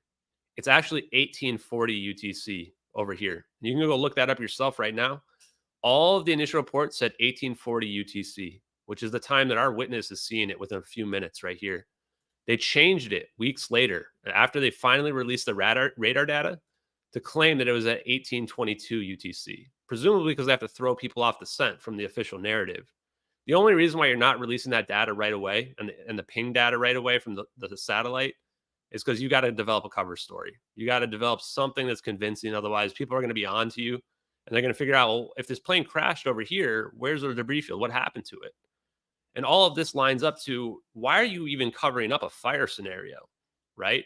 And the answer is because this plane can't last for 8 hours if it's on fire. It's actually a miracle that it lasts for 1 hour and 20 minutes, although I did get corroboration that it could last that long. So quick question Yeah, about jump the on it. audience. When they dump the fuel, is there like a valve or something in the wings that opens up? Where does it dump from? I'm not 100% sure. It looks like from videos I've seen that it's dumping from like near the wings, so to speak. But if there is fire, it's not going to be safe. What I've seen is people have poured this fuel all over people on the ground in other scenarios, which, it's pretty volatile when they dump this fuel. So I think the risk would be that if it's hot enough, there's fire there, any part of it's going to ignite, and then kaboom, the whole plane's going to blow up. But it's hypothetical. What we do know for a fact is the plane did not land at Penang. So it would have had to have a good reason not to land there. Now it gets over here, and our witness, there's a witness, Catherine T. She's on a boat going to Phuket over here. And she sees this glowing orange plane. And it's coming from the same direction of travel. They've been able to recreate that using her automatic GPS coordinates. Even though the boat starts to just go off course while she's watching and no one's at the helm. So she watches it for about 5 minutes. She stops watching it when the boat gets goes past her boat from I'm going to say this wrong, but behind the boat pretty much down to the south. And then she goes inside and puts the kettle on and theoretically misses our main event by just probably a minute or two. But she sees this glowing orange plane. The weird part about this glowing orange plane is that it doesn't seem like the orbs could be causing it. We looked into it a lot. Theoretically, we thought, okay, maybe they were. But the problem is these orbs are coming in at such a high rate of speed that this plane's not outrunning the orbs. The orbs are catching up to the plane right away. So the big break was that we found that this bromine gas in the halon fire extinguishing the chemical reaction that happens, I think maybe when you pour water on it or what have you, it releases this bromine gas, which is orange, very distinctive orange. So the idea here would be that would, after they've been fighting this fire for over an hour, this plane is filled with this orange gas. And that's why Catherine T sees this plane with this, not like this kind of fuzziness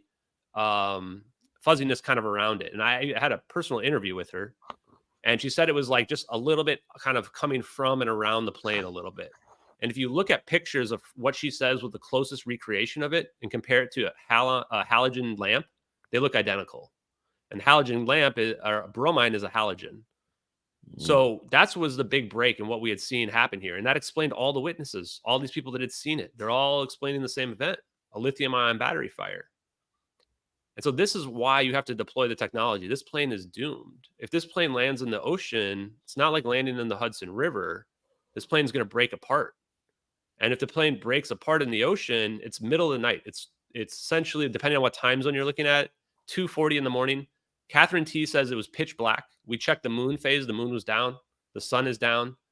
Most of the passengers can't swim, probably, due to the fact that they're Chinese nationals, who many of them on the mainland don't learn how to swim. So this plane was doomed. It was going to crash, and probably everybody was going to die. So that brings in the scenario of, okay, you deploy this technology. And because you deploy the technology, you got to cover it up. You can't let people know the truth about it. So we've got to discredit all these witnesses.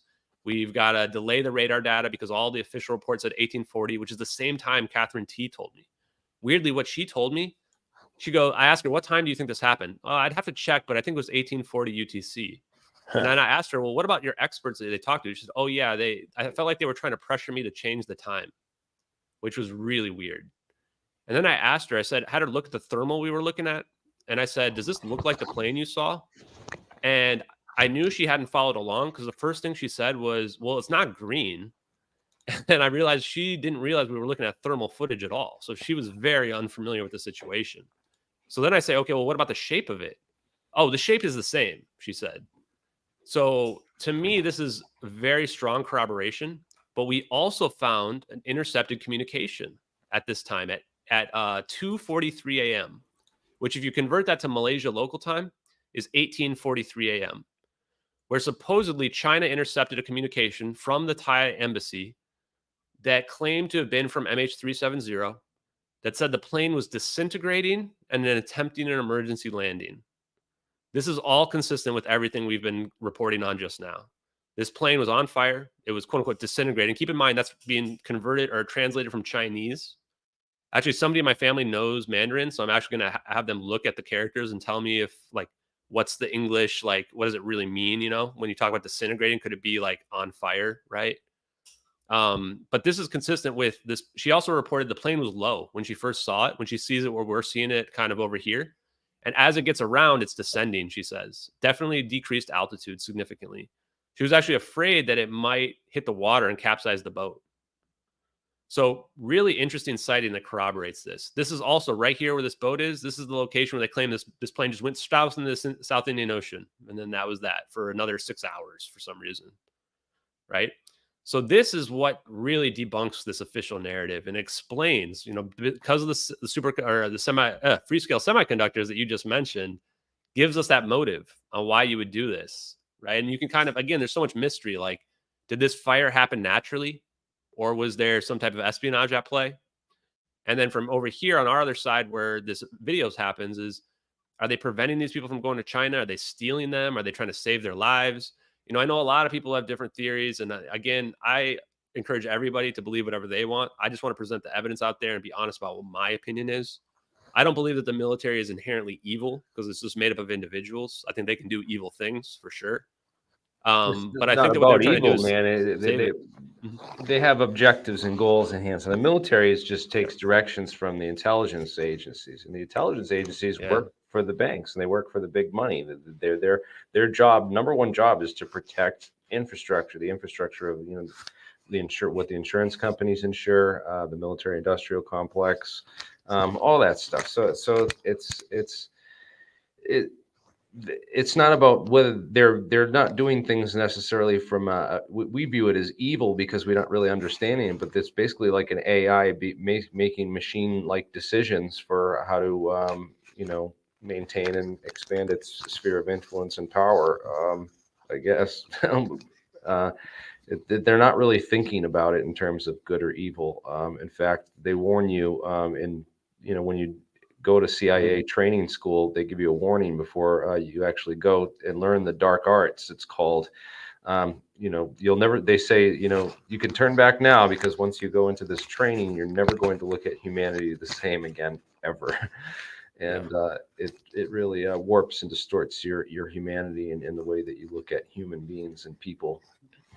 So a couple things people are asking in the chat. So yeah, Catherine T was in a fight with her husband, and so she wasn't in a good mood. People ask, like, why did she go in and put the kettle on when she thought the plane might be crashed? She didn't know what she was looking at. I asked her about did she check the SOS? She said the radio wasn't on either. She didn't even think to check it. So just keeping her state of mind, she might have been thought she was hallucinating at the time, right? I mean, imagine seeing an orange glowing plane with no navigation lights.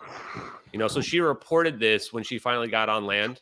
And that's why all of her sighting has been recorded back from 2014. And she's got one of the most detailed sightings ever. You can read about The Witness and The Witness Part 2, which is called, I think I called it Aquitas, which is just justice. And you can read for yourself, guys. But I've talked to her personally. I find her very highly credible. She's a rational and logical person. I think the fact that she was so disinterested in the videos in general actually adds more credibility. Is that she's not somebody who's out there trying to seek the woo. She was somebody that's just telling it how it is with her. She went and put the kettle on. She comes back out. There's no more plane anymore. So that's really interesting to me. But instead, what she said she saw was this halo, orange halo afterwards when she came back out. So to me, I find her sighting very credible. Everybody agrees that she was there at the right time underneath the flight path of the plane. I don't know why people would think she didn't see it, and I think it's weird to me that these experts didn't figure out that this is a fire, because from that, if we were able to figure out this glowing orange situation is related to the halon gas, how did these experts not figure that out? All the witnesses corroborate the same event. But that's a good question. Yeah. Well, I mean, it's all up in the air what happened in this plane until someone finds a black box, or I just wish there was something more concrete. Yeah.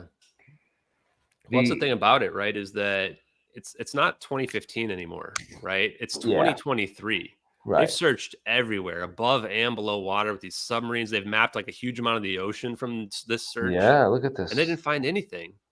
Like, look at that search. It's like bigger, and that's just along the 7th arc. They also that's an area bigger than the continent, almost like half of Australia. It's the size. And again, there would have been a debris field visible from space for days. There would have been bodies, parts, luggage, all this stuff floats, right? And this is on an active shipping route. There's boats going by here all the time. There's just no way that anybody didn't see anything. Yeah, that's why, I remember the theory that came out just a few months ago and stuff. It became popular again that the plane had just been landed at Diego Garcia, and whatnot. And then yeah, we can talk about that. Yeah. There's a whole. What have you looked into as far as that goes? Well, interesting enough, there was a fire suppression device from a B-77 that washed up in the Maldives on let me think, about 6 weeks later, I want to say. And it's a weird looking device. It almost looks like a bomb. And you look at it, it's a perfect match to these fire suppression devices they had on this plane. And it even has a number on it. The Maldives was intentionally excluded from the search, as in, sorry, you're not involved, which is weird because they're pretty damn close to this situation. There was even a sighting on one of the smaller islands right next to Diego Garcia, 50 miles away. Early in the morning, they see the plane with a red and white stripe. And, that's a very distinctive stripe on Malaysian Airlines as well. Flying very low. Again, consistent with this idea that you've got a depressurized plane. The hardest part about that is the time. 1840 UTC is 2:43 a.m. local time. And then if these people are seen at 6 in the morning, how is this plane there 4 hours later? The distance seems to match up, but it's hard to imagine this plane survived, right? But if we have the zap happen, and if the zap is teleportation, then you can teleport to the future, or you can be held in superposition, or they can teleport and then land somewhere and then, take off again. It opens the door. The best evidence for it getting to Diego Garcia is the Philip Wood EXIF data picture, which was posted on 4chan about a week after the event, maybe 2 weeks after the event. Sorry, what was that? Philip Wood? Yeah, American passenger Philip Wood. And I can post a link if you want to take a look at it. It's just a black picture. But the EXIF data on this picture points to Diego Garcia. And so the thing about that is, okay, and he claimed to have been captured and held prisoner and being drugged in Diego Garcia. And so that there is a black site in Diego Garcia. It's basically been shown from the Black Vault Freedom of Information Act requests. They used to transport prisoners through there theoretically. The hardest part to believe with the picture is like, why are you posting it? Oh, I mean, the part about posting on 4chan, I think is easy to explain. Oh God, You're not posting on Reddit or Twitter because it's going to get deleted. Could you the government's imagine, gonna come like, down. Ashton, like, you're talking about this stuff on the internet, and tomorrow the CIA comes and black bags you, and you wake up on an island in the middle of the Indian That's Ocean. what I was telling my parents. Like, if I ever disappear, come find. That's gonna be the name of my That's where book. you're gonna be, right? My book's gonna be called "Find Me at Diego Garcia." That's Come look for me here on the CIA black site. They have prison barges too. I guess too, like they just sail around. I'll send you like the link in our private chat ones here. that look like shipping container ships. Mm-hmm. They're really a secret CIA prison that looks like a container ship and stuff. I've heard this some crazy. This base, the stuff I'm hearing behind the scenes of this base is magnitudes more secret than Area 51 and important to the government, and not just about non-human intelligence, but like they haven't just had in general stuff they're doing. 20% of Space Force is at this base. 20%. Space Force has about 8,500 people. 1,700 of them are stationed at this base, in addition to 1,500 civilians. The civilians at this base are not allowed to talk to anybody for the duration while they're there, like 2-year stint. You can't talk to your family. And that's why they drink all the time there. And apparently that's the number one pastime, is just getting drunk and partying, because you can't talk to anybody else who's outside the base, because that's how secret they keep this base. I found a bunch of contracts from Black Construction, Lockheed Martin, tens of millions that add up to hundreds of millions of dollars. They actually have put billions of dollars into this base. If you go look on Google Earth Pro from 2003 to 2014, even to now, almost nothing on the surface changes, despite all this construction happening. And if you go look at what you're just looking at right there with that runway, especially if you go look at images from before 2014, there's tons of huge planes on the runway. After 2014, the planes are just gone. You're going to have to do it. I don't think I have Pro Viewer. No, I think I can pull it up. Earth Viewer. You want to look at it together? Yeah. I've never actually done it on a podcast with anybody. Well, this is what we do on here, man. So let's. one of my favorite things to do is look up Google Earth. I don't want our connection to get disrupted suddenly. Yes, that's how we know we're on to some good stuff. So people tell me that we should avoid talking about this base, is what people have been telling me, but I'm not afraid of it. That's why I'm talking about it. How do I change the times on these? I'm not very good at Google Earth. Let me share again. And we're almost at an hour and a half here, and a little bit. You mind? Cool. Would you like to open it up, or no? No, we can do that if you want. I think we've hit a lot of the key points. I don't know if we did everything, but quite a bit. We even talked about Edward Lucy Lynn a little bit. Does anyone know how you change the dates? One of these buttons changes the dates. Oh, here we go. Historical imagery. Okay, guys, we're gonna do this together. This is gonna be fun. Okay, so let's go back to all the way like 2003. I mean, this is where you can kind of see some of the older satellite imagery. Let's see one where there's not a lot of clouds, like this one. So looking at this base here, we see these are apparently radar dishes, potentially. These circle things here. These might be radar dishes, we believe. Now, you can already see some of these planes already on this runway here, right? And I wonder if these aren't like elevators. There's got to be some elevator somewhere that goes underground. Let's see. Now, down here, look at all these planes. This runway is filled with planes. And this is 2003. So let's move it forward. Let's go to 2014, all the planes are gone. No more planes. Is it picture day, or how did they figure out? Maybe they on them.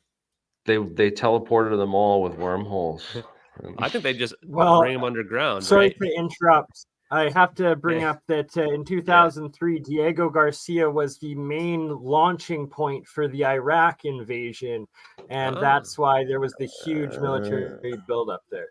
Interesting enough, they're still there though in 2006, but yeah, maybe, right? So in 2006, I mean, look, we got all the planes here, all these planes chilling on the runway. And just interesting enough, so we go forward here, and look what we just looked around, right? Now let's go to like 2020. Everything's still exactly the same on the surface. There's no differences anywhere on the surface here. All exactly the same. This right here, this harbor, is very interesting. So there's one, I think it's like 2006. Let me find it. Look at this. Why is this weird? What is this? What is that? Is that just a weird artifact? I'm not really sure. Yeah, But it looks there's like arguments that they have some kind of underwater submarine looks docking like station for this place. yeah, it might be. Well, it's definitely what's called dredging. Yeah. So there's a lot of contracts I found for dredging as well, Yeah, like yeah, tens of millions for yeah. black So construction. they'll dig tons of. So they basically remove the coral reef and then dig it out Yeah. so that big ships can get in there to harbor. So there's a little makeshift harbor that they And made over there. here too, you see the same thing again. Like, look at this. This is weird looking.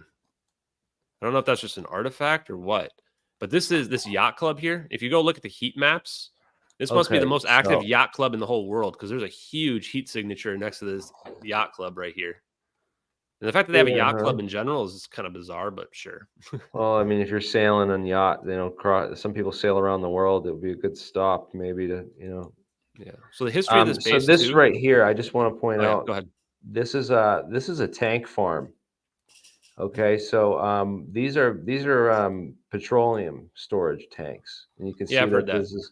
this is dug out so that if one of these break or rupture, it can capture it all in this area. So yeah, this is a tank farm. These are all the pipes that go into the tanks to fill and drain them. So basically, oil container ships would basically park here off port, and then they hook up to a line where they dump all, they basically bring a container full of petrol and load it out into these tanks. Seems and like a they good keep place it to as hide some very advanced radars, though, as well. This base is supposedly supposed to have radar capability. They can track up to 3,000 miles away, which would be able to track Malaysian Airlines from start to finish.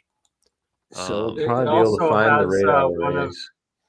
Sorry, it also has one of NASA's shuttle emergency landing. Because that's how too, long right? that runway is right there. Like, it's long enough that you can land a space shuttle on it. This is one. That's a good point. Yeah.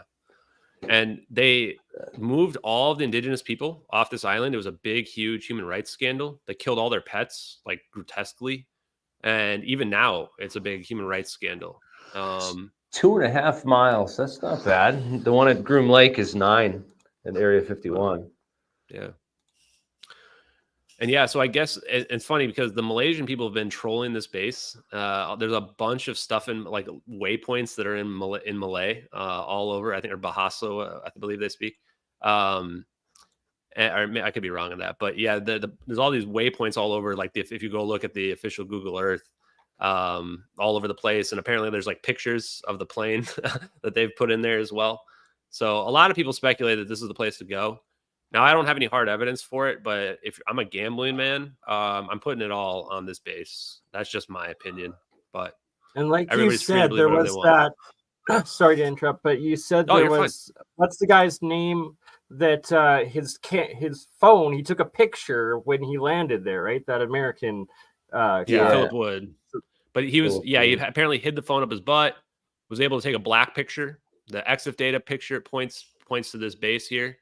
Actually, it points to kind of where there's a kind of residential area just to the east of where we were looking at that runway. That's where it points to, apparently.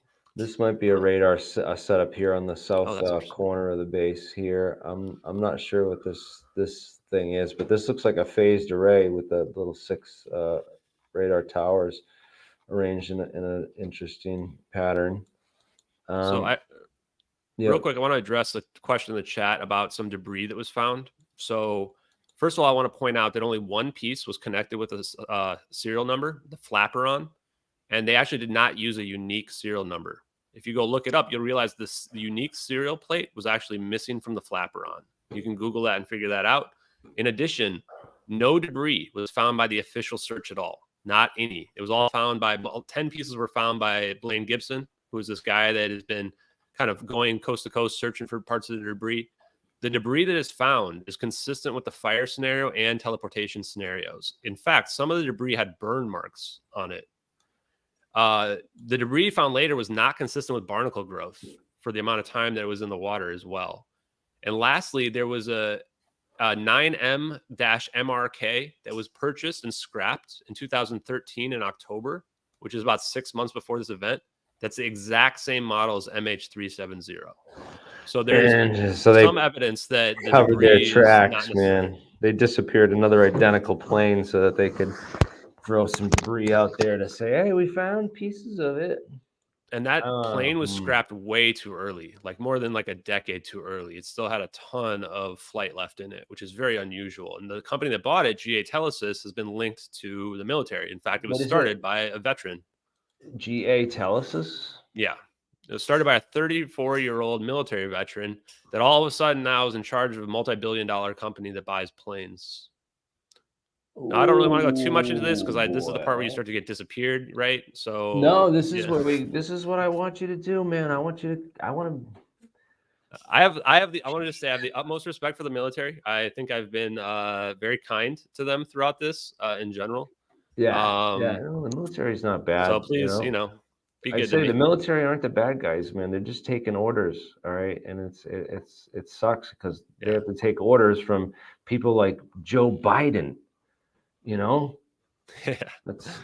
I'm not a fan of politics in general anymore. I just think that it's all a matter. It's like a game. The people that you put in there, they're temporary employees, right? Puppets, you get put in, puppets, man. I think they're all controlled. You said it. They're all. Yeah, I don't. It was interesting because just on that line, like people get into the office and they want to disclose UAPs, whatever, and then they get in the office and their whole personality changes. All of a sudden, they're quiet about it. They're coy about it. Happened to Obama. Happened to Trump. I mean, Biden was already, whatever, but you get the point.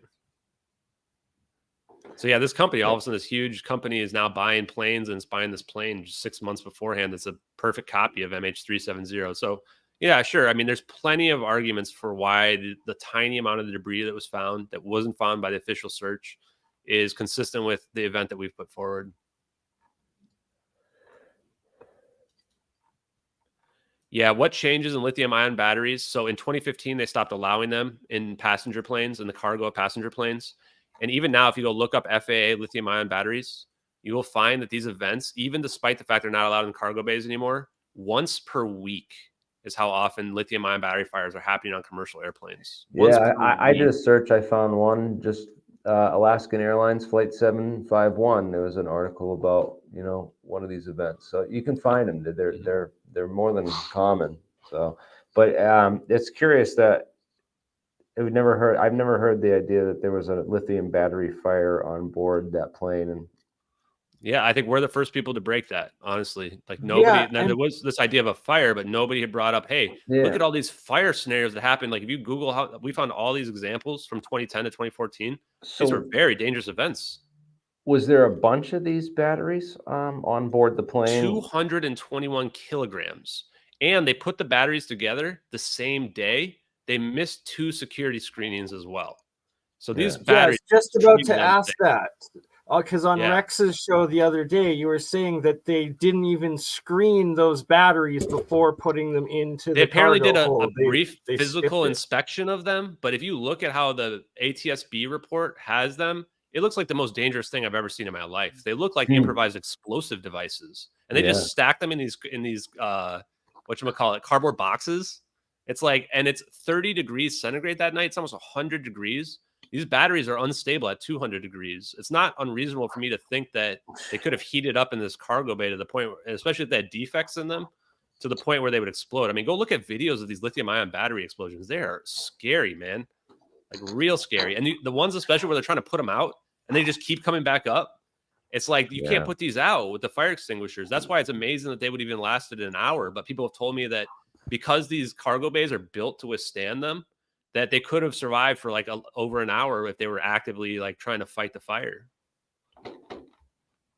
Yeah, there's some crazy videos if you guys want to watch of lithium battery fires, but I won't show them. There's people's cars burning and stuff.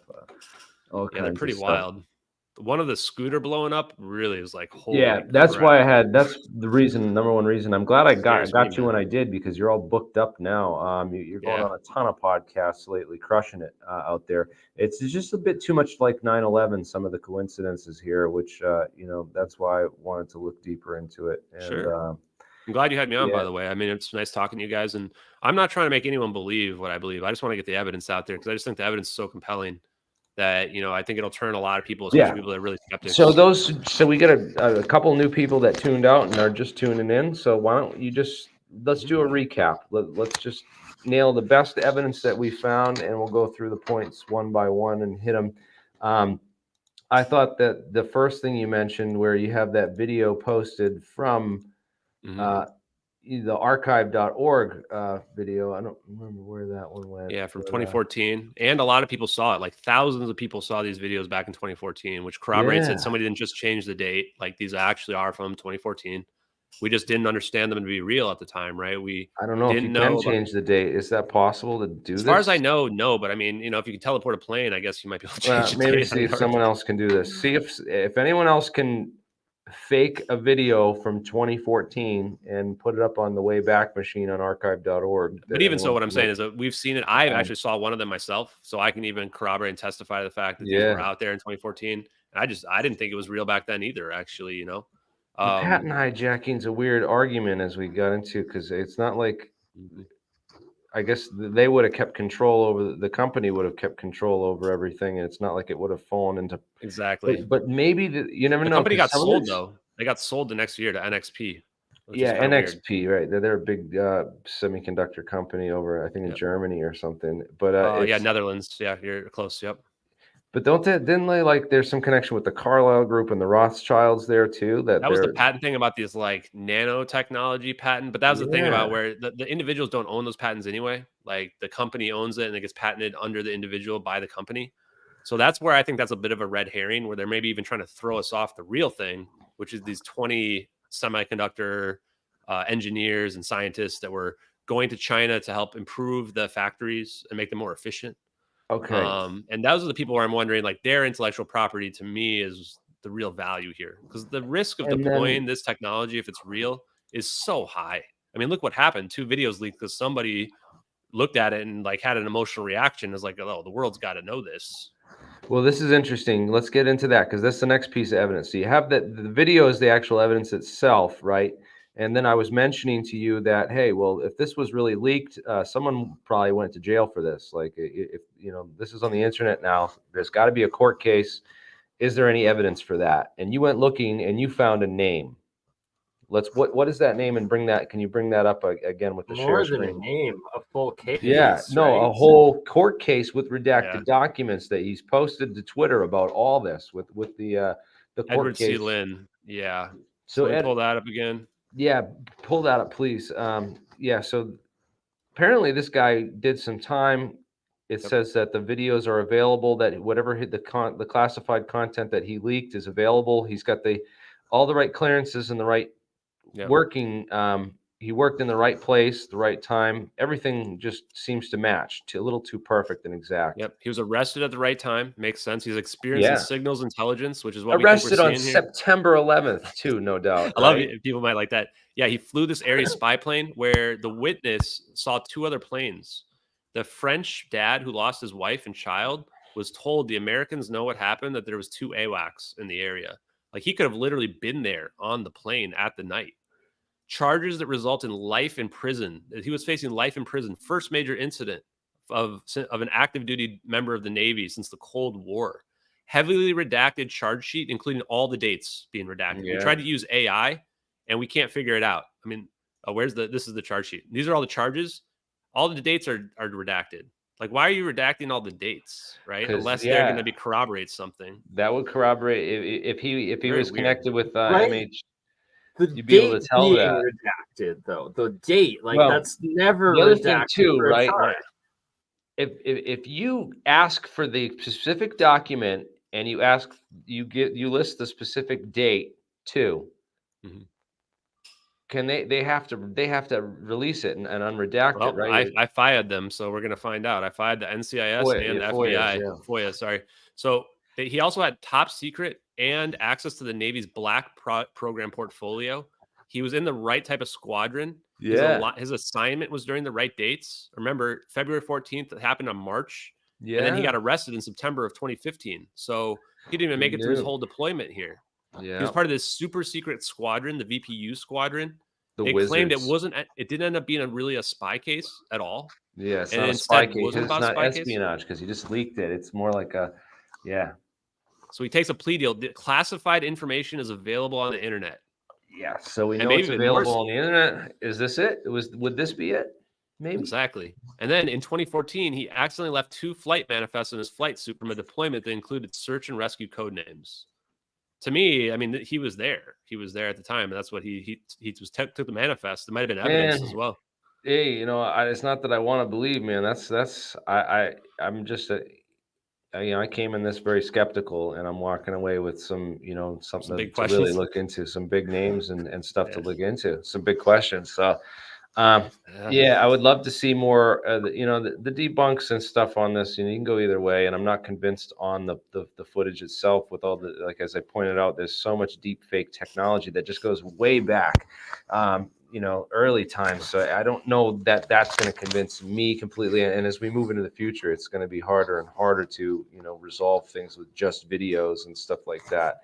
But Exactly. you know, you've made some good points on the videos too, that the things that they would have to fake. And I don't have the expertise to really dig into all those things myself. But again, the challenge is on the record here on the podcast, so it's out there for anyone who does that kind of stuff to go and do. And as I said, you know, one good test is worth 1,000 expert opinions. So all someone's got to do to prove you wrong is just show it and make it right. You know, so no one's done that yet.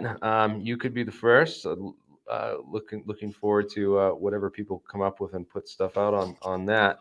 I'm gonna open it up to some friends and public questions and stuff, and see if we can't get everyone's got doubts or questions to ask. So you know, please be respectful to the guests, and you're welcome to come on and just in case anybody asks about the Rolls-Royce engines, the Rolls-Royce engines apparently are supposed to be able to send data as well. That should have been able to corroborate the official story, but Rolls-Royce data just never came out, surprisingly enough. And I don't think we could get that data because it's a private company, but that's something else that I just find a little bit suspicious. I have a question. And that there was no hydrophones that picked up like where the crash would have been. They don't mention Diego Garcia as all, like the media and the government's official narrative like hide Diego Garcia as if it doesn't exist, when really Diego Garcia is like where all the information that they knew exactly what was going on, and that whether it ended up there or not, the information of what actually happened to this flight is there, and all the capabilities of monitoring it are there. One thing I really want to bring up, I don't know if you mentioned it, was that Don Lemon first went on to see it. It was like, oh, it was a black hole. It disappeared into a black hole. And everyone's like, I remember at the time being like, yeah, right. And then they're like, oh, it was aliens. Yeah, right. But it was like they put that out there just because, to be able to debunk essentially the videos you're now sharing and make people be like, oh, it's just so ridiculous, when in fact there is what looks like the solid evidence, and that the whole case you've put together goes hand in hand with the Nimitz and the Tic Tac encounters and all of that, but in the fact that it's showing that it's our technology and that it's the government's or secret project that's utilizing it and applying it.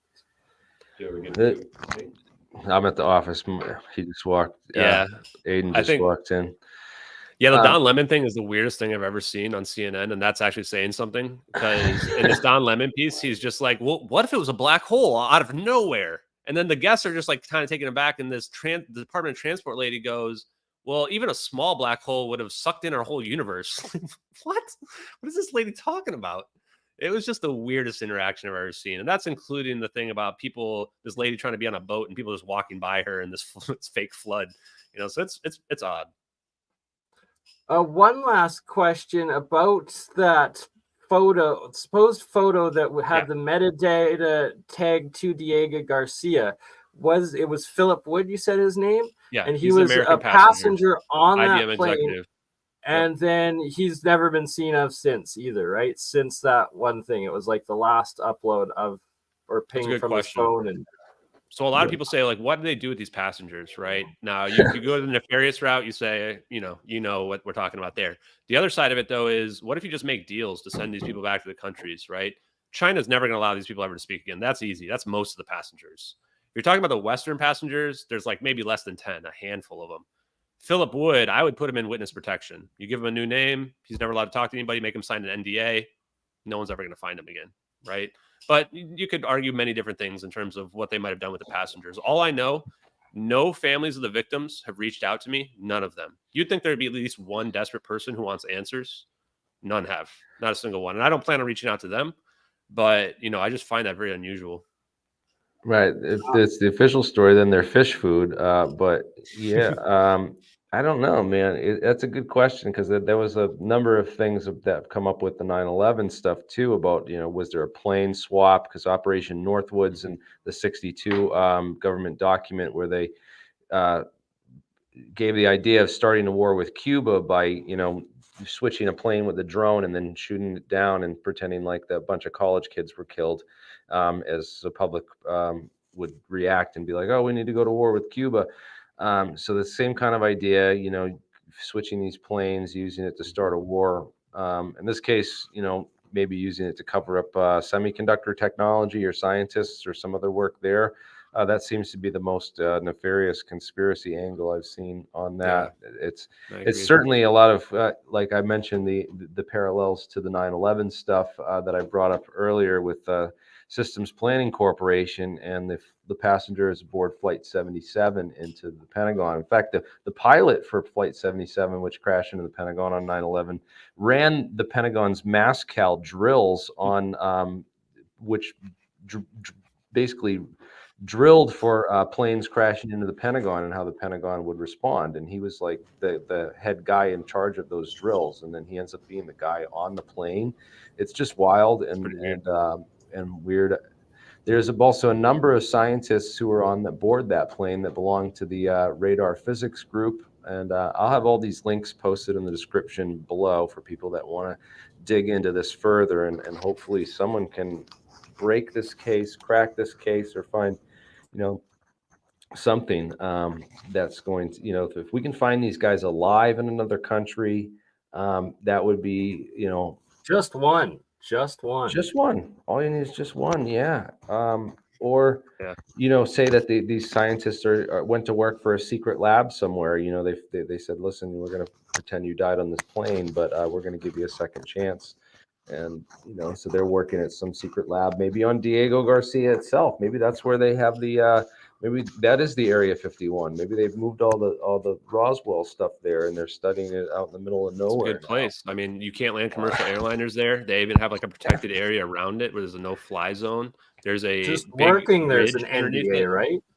There's so much people don't know, man. And I love all these people that come on the shows and be like, oh, I know, and they're so damn sure of themselves. And I don't like anyone who's too sure of themselves.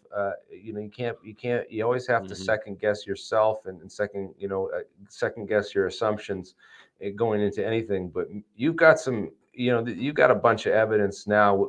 I think we dig into that the Lynn fellow there. Yeah. Dig into him more. We're going to find some stuff here, man. This is if this is real and there's something more here, which I really feel like there could be, then it's either going to break and then something new is going to break in the next couple in the next couple of months or something, or who knows, maybe someone else has more videos or more stuff to leak, or maybe we'll get an interview with that guy who that's crazy, man. The jail potentially for leaking these videos. If that's the guy, it sounds so much. Break the whole thing wide open. Mm-hmm. The similarities in his case and the timing and everything. It's just too weird, man. It's just a little really too. But I agree with you. Is that more stuff might come out? Go ahead. Yeah, sorry. Sorry, I got a question. It was, I believe, on Rex's Leak Project interview that you were mentioning a couple of Iranian potentials with fake passports on it. So that's like a whole nother aspect that if it was like an American op for something and like something to do with this high technology, that you would potentially see something like that, and or just another reason for why it potentially went down, but it's very suspicious. Yeah, and initially, if you watch my Confessionals podcast, which was one of the first in-person ones that I did, actually the first in-person one I did, that I still didn't know. We didn't have any idea about this fire at that time. So I was either on, is this espionage or is this some type of UFO encounter type scenario? Yeah. And to your point, I try not to be certain about it. And then I was all on these fake Iranian passengers. They were traveling on stolen passports. They had changed their appearance to look like these passengers, these people.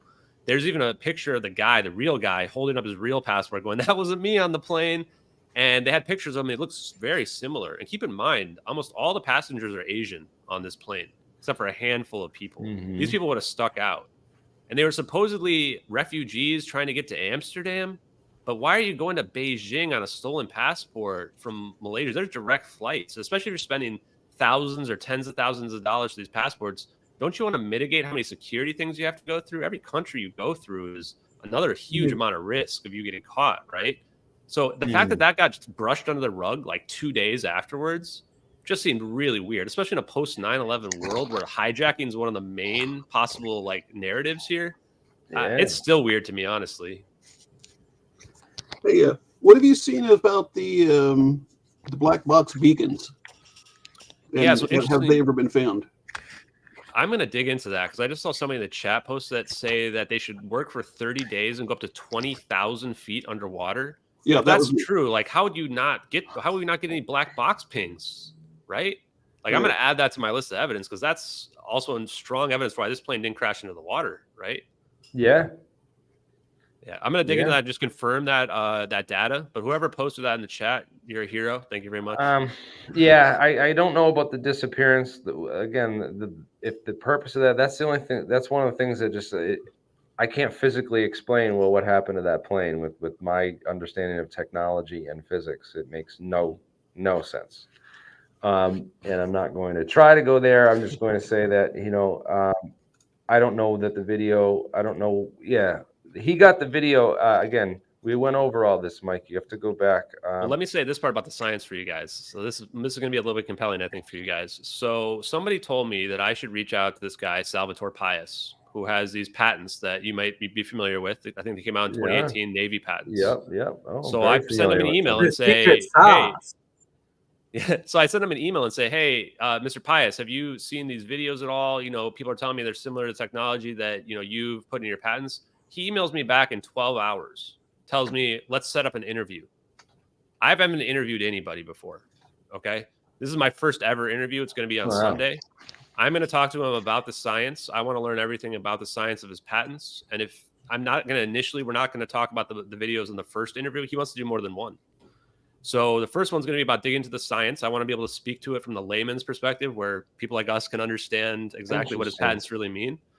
And then after that, potentially the follow-up ones, we'll talk about the videos a little bit. So I think that might be where we can kind of dig into what's really happening in these videos from this zap, from these orbs, and really help people like us understand it.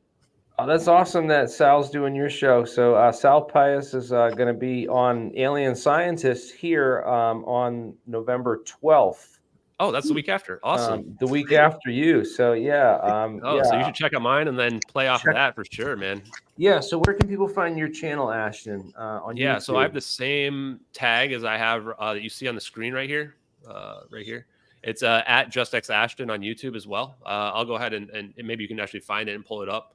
I've already got almost 1,000 subscribers, I think, just from posting a couple of videos over the last week. I just got it set up. Yeah, there it is right there. There you are, man. You got all these. Yeah, so you got the heat sinking videos. All the stuff's up there. You got a couple of debunks up there. I was actually just working last night. I decided to start stream while I was putting together all evidence. We had a nice little chat while I was working on the all evidence link. Just because I think it's fun for people to watch along. I definitely am going to subscribe, and I want to check out how you do with Sal the week before, so I can see I'm a bit more familiar with his patents and the technology and the deep physics of it. So we're gonna be That's awesome. it's gonna be a little bit more technical when I get him on here. Hopefully, so yeah, definitely come back and check out that in a week after he goes on your show, and people go check out your channel over there, and they can go see that. What else was I gonna say? Yeah, you got any other cool interviews coming up too? I know Danny Jones, the Concrete Podcast, asked me to check you out. He said what do you know about this guy? Ashton. I was like, oh, he's coming on my show Friday, so we'll see. Yeah. We'll see if. Yeah, I mean, I've been keeping a lot of my appearances close to the chest, just because as we started, you saw there's quite a lot of people trying to prevent me from talking to people and say things that are untrue. So what I'll say is there's some exciting stuff coming up for sure, and stay tuned for it. I will announce stuff, the moment that I've got it kind of confirmed and it's been solidified. But you're not going to expect a lot of announcements too far in advance from me, no matter how big it is. So even if I was going on Joe Rogan, you're not going to hear about it until right after I show up on there. Wow. So, well, that was if that were to happen. It's not. I'll go ahead and spoil it. It's not. Yeah, but you're welcome to repost this interview on your own channel or take clips from it as well. I appreciate that. Any other questions from the audience? We got Mike. I've got two last questions. First, are you related, Mr. Forbes, to the Forbes 500 family at all? No, I'm not. Everybody asked that. Even before I got into all this, everyone would think, oh, is Steve Forbes your uncle? He ran for president, or is it Forbes magazine? If I was related to any of those people, I'd probably have enough money where I wouldn't give a crap about any of this stuff. I'd probably be on the other side of it, trying to keep it quiet. And how about Ashton Kutcher? And no, so I want to take my name back from him. So I want to get famous. The only reason why I would care about getting famous, which I don't want, would be to take my name back from Ashton Kutcher, because literally every time anyone meets me, oh, Ashton Kutcher. No, not Ashton Kutcher. It's like, good one though. It's like Jeremy Corbell ruined that name for me too. So yeah, you're the real from it, man.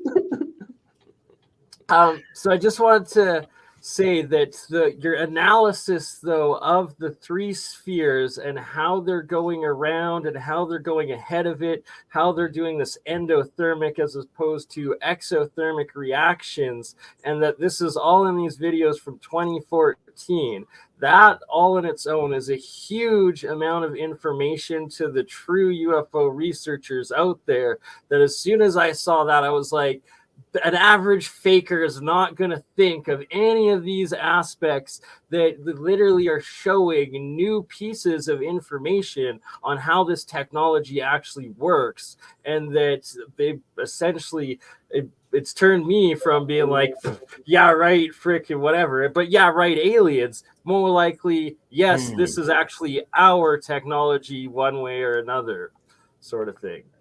I'm with you on that. Unless it's all deep state information, disinfo, right? If it is, then they're running it on me as well. If that's the case, me too, right? Huh? Geez, you did a good job when I saw here that tonight. too, I saw the same thing, and I thought like maybe this can explain crop circles, maybe this can explain contrails that people see. I mean, when I saw those particle system, it kind of, I had the same thought about, this links to a lot of UFOlogy that I had been seeing over the last 5-6 years too. So totally agree with you on that one, Bernai.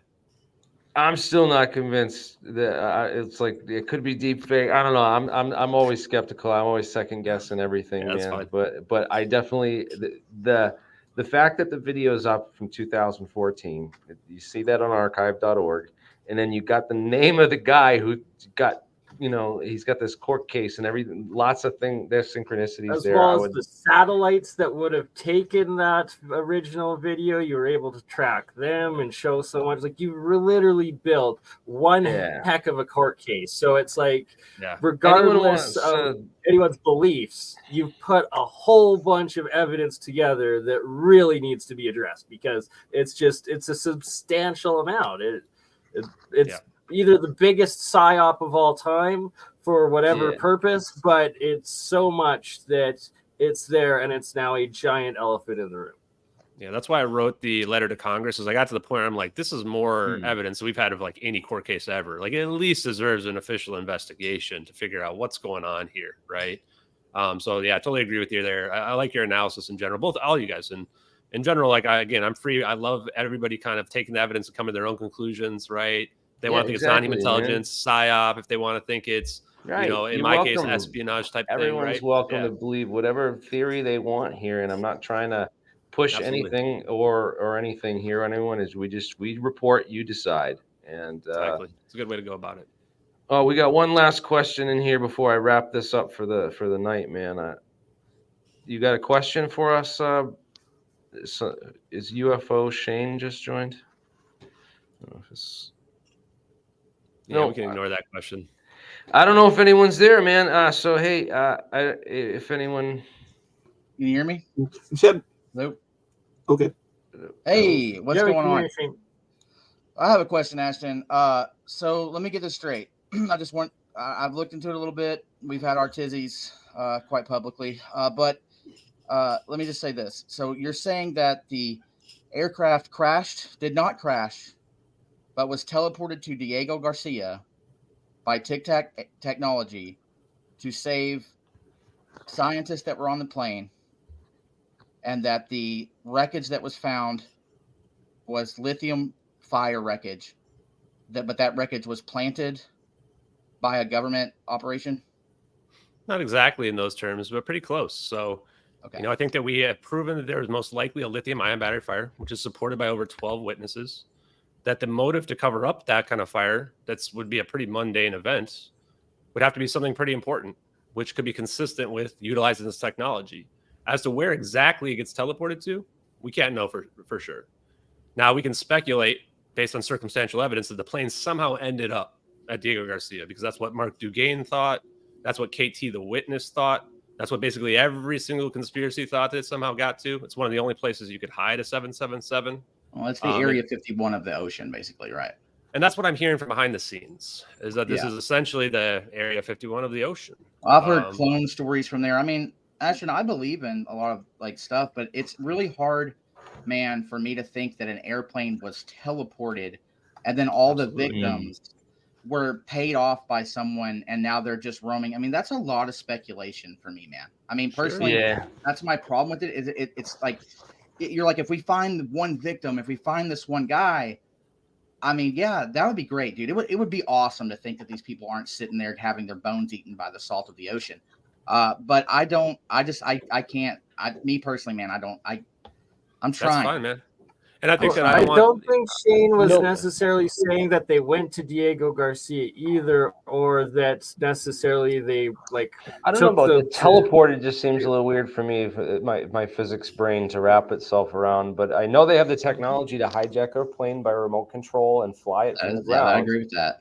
So it could have been. They could have just taken it from there and flown it to Diego Garcia. That's what a lot of people thought. That's what had happened. Yeah. Then maybe they put this. I don't know, because a lot of people were coming up to that conclusion. A lot of that was going around, and then all of a sudden these videos come on the scene, and we got a whole bunch of people saying it's Tic Tac UFOs and teleportation. That kind of does almost sound like maybe it's a psyop or something to try to because it sounds too unbelievable and far fetched until I see some scientists come forward or the technology or someone actually demonstrating it, and that would be great if Sal Pays is coming on the podcast. That'd be great if he can come to our lab.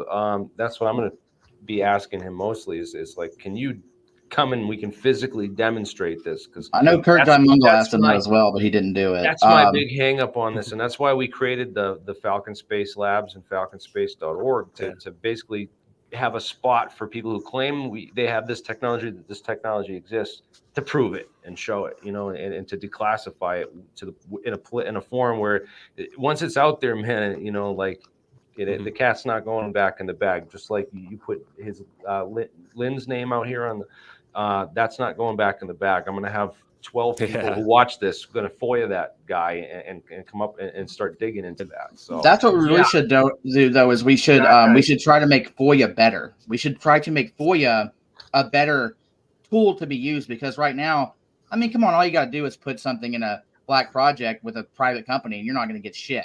I mean, that's just, it's never going to happen. I do love, I mean, I'm friends with John Greenwald and everything. I do love what he does, but FOIA is not everything. I would like to say one more thing though. Ashton, I can tell you're very passionate about this, man. All I would ask you, dude, is you've gotten a lot of stuff. I mean, I've posted things as well about you and your DMs with certain people and stuff. Just try to be more open-minded, brother. It's a really hard pill to swallow if this is true. I don't think it is, but if it is, I've done my best. I've talked to Mellow Demon, and that's the only reason why I'm not trying to be as more cordial about this, because he's calmed me down a bit, and we've worked out our problems. But try to be more open to it. If someone doesn't believe what you believe, man, who really knows what's going on, man? There's could be werewolves running around, for fuck's sake. I mean, honestly, Bigfoot's jumping out of portals and dino beavers, man. I mean, come on, this is it's hard to be more open-minded than thinking that teleportation is possible in my mind. But I'm with you guys. Like, that's almost harder for me to believe in teleportation than almost non-human intelligence, right? Because it seems just straight up impossible. But quantum teleportation is real.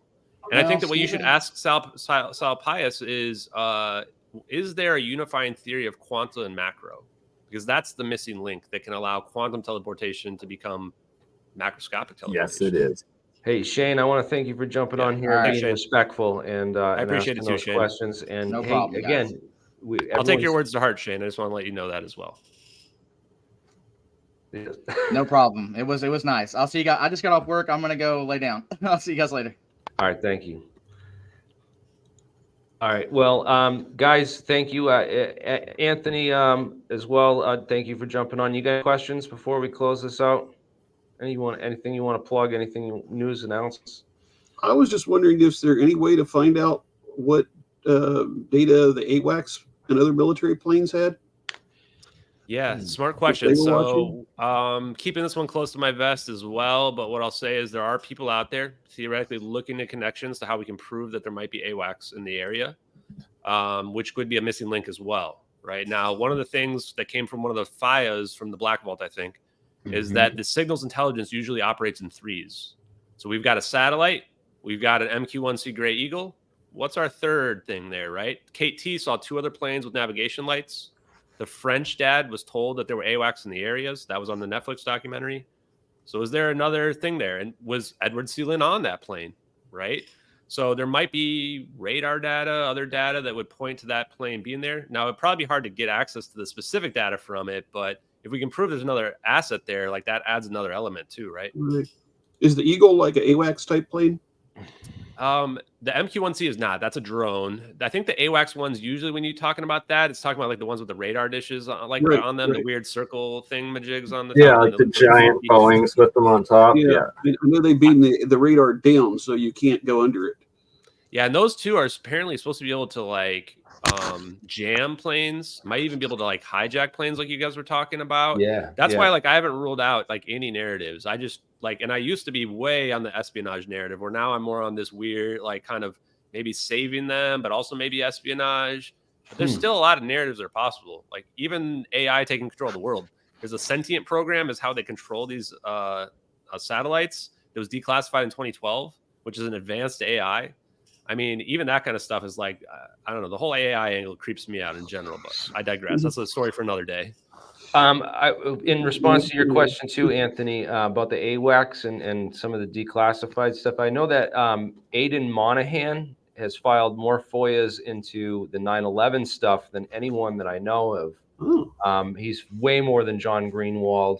And he wrote a book with all the FOIA evidence that he got back from the government in relation to 9/11, with questions related to the AWACS, the flight termination technology, the flight controls, was the plane swaps, anything like that, the NTSB data. That he got all that. He's the guy, Aidan Monahan, who got a lot of that declassified and disclosed. It's all in this book. $12. You can buy it paperback. Definitely worth adding to your library if you're a scholar of this type of stuff. This is undebunkable FOIA facts straight from the government with regards to this, and you can see he points out a lot of the discrepancies, things that do not add up in relation to that side of things. Another book that's good for 9/11 and people who want to research and read and understand that event would be Another 19 by Kevin Ryan. It is a $17 paperback. You can get the Kindle version for just $9. But this book blows the lid wide open into, all kinds of dark avenues in terms of this stuff. If people are interested in researching and learning more about that, go check out those two books. That's just related to purely 9/11 stuff. This was 2 years before what happened with Malaysian Airlines, but it's the same type of technology. Yeah, it's the same kind of stuff. Yeah, thank you. That looks really interesting. In place. So if people who are interested, go check out that. I have one last question, and then I forgot what it is, so I'm reading my notes. Yeah, the awesome job on Rex on Leak Project too. By the way, that was Thanks. When I saw you on there, that was when I was like, I got to reach out and have this guy on. So. Oh yeah, he's super nice, and yeah, we got some other stuff coming up too. It'll be pretty big, I think, and yeah, there's a lot of exciting stuff coming down the pipe. I think it's just getting bigger and bigger. Snowball's growing, and like you guys said, there's a lot of these threads that we can still pull where. It might just all of a sudden, boom, we've got proof right out of nowhere if the right person were to. You just got to be skeptical, man, because when I was looking into 9/11, man, it was like you'd go on this one theory and you find out you're just chasing a red herring that some disinfo agent planted for you to be like, all right, well, let's confuse people and throw in. There's been a lot of that. Yeah. There's been a lot. There is a lot of that, and UFOs and everywhere too. I mean, even in this case, like I was looking through my evidence link with people yesterday on the stream, and I was deleting evidence where I was like, "Oh, this isn't even in play anymore," right? Yeah. It's like that's why you really have to follow the evidence, and that's why I try to keep the narrative separate. Where it's like, okay, believe whatever narrative you want, but let's build the case of the evidence, and that's why I think that a lot of you guys here have, been somewhat convinced, where you might have been very skeptical, and now you've moved a little bit more towards the side too, where it really does show the strength of the evidence. Definitely. And so it's the fact that there's the Tic Tacs, the Pentagon, acknowledging the Nimitz and stuff, and that these are so similar to them that makes it, in my mind, the most probable, believable, and as a case of if it true evidence that it is American or our technology being implemented. And with that, I just want one last question of your thoughts on such people as Jeremy Corbell, Cowbell, Lou Elizondo, and David Grush, as them coming out as government whistleblowers, as you also are a contractor. Do you associate yourself in that sort of group or different, or... Not really. I'm more like you guys, honestly. Being a contractor, I don't have any secret information about technology or UAPs, what have you. It's more so to establish that I'm, a normal person that's not too deep into the woo kind of situation. Those people are at another level in terms of they have compartmentalized information related to their clearance, where the part of the reason why it's a bit different is they have NDAs where they have to be careful about what they say, otherwise they go to jail. For me, because I don't have that, I can speak freely. We can talk about Diego Garcia. We can speculate at all this stuff, and I don't have to worry, right? Yeah. In terms of what I believe with respect to them, I'd say it's varying degrees. I find David Grush very credible just because he's willing to go in front of Congress, speak under oath, under penalty of perjury, and say those things, versus people that just go on TV and say stuff, right? I don't put as much credibility into them. But it doesn't mean that they're not wrong. It's just that it's hard for me. I'm skeptical like you guys, I want to see people who are really willing to put it all on the line, right? Yeah, absolutely. Yeah, will I have one of the questions from the audience is, will Ashton come back one day? And I think we covered everything that you have to offer right now. I think if you have a breakthrough in the case coming up, any new evidence, something else comes out, we'll definitely be having you back on to dive into that stuff. But for right now, we've left people a pretty good trail of some things to look into and track down. I think this is definitely not case closed either way. Case open now. Yeah, definitely case wide open, and a lot of more people interested and a lot more eyes on this now, thanks to you. So that's awesome because this is kind of something that it was one of those mysteries. They never found this thing, and people talk about it from time to time, but man, it's good that someone's finally putting it out there and making a real big deal out of it. Have you ever looked into... Oh, sorry. I hope that leads to some government action in the future of, prompting a follow-up investigation because why didn't they find it? They should have opened a government investigation, at some point to be like, well, something happened to this plane, and we're gonna try to dig into this a little deeper, especially if there's scientists involved and Rothschilds and Carlyle Group and some of these people. So yeah, I think it's but go ahead, Anthony. Have you ever looked into TWA Flight 800? Because that was a really suspicious case. I think it was shot down. I think it was the missile firing that they covered it up. And actually, somebody was telling me on just a recent podcast I did that there might be some other advanced, not related to this advanced technology, but some other microwave technology or something. But to me, what I remember is that it was definitely a cover up, that we shot it down and couldn't admit to it for whatever reason. Yeah. So it's like there's been quite a few cases where like weird stuff's happened where the government and military has just not been able to admit or refuse to admit it. Even before I saw these videos, I knew the government had to know more about this plane. It's a Rogue 777 in a post 9/11 world. You're telling me we have no idea what happened to it? Like, no chance, right? Not likely. Yeah, I think you're on the right track with some of the stuff. The idea that this thing teleported to Diego Garcia and the advanced physics, I think that there's yet to be proven and seen, at least until I'm convinced of it. And I think a lot of other people share that sentiment. But that's fair. And you're not necessarily saying it was teleported to Diego Garcia. You're saying that the evidence shows something from Diego Garcia and that it shows that it was teleported to somewhere, and what looks like them shooting up, trying to save a flight that was on fire. Yeah, and teleportation could theoretically be another dimension. It could be another planet in the universe. It could be the future due to time dilation, or it could just be somewhere else on Earth, right? And it's going to be almost impossible to tell where that went, right?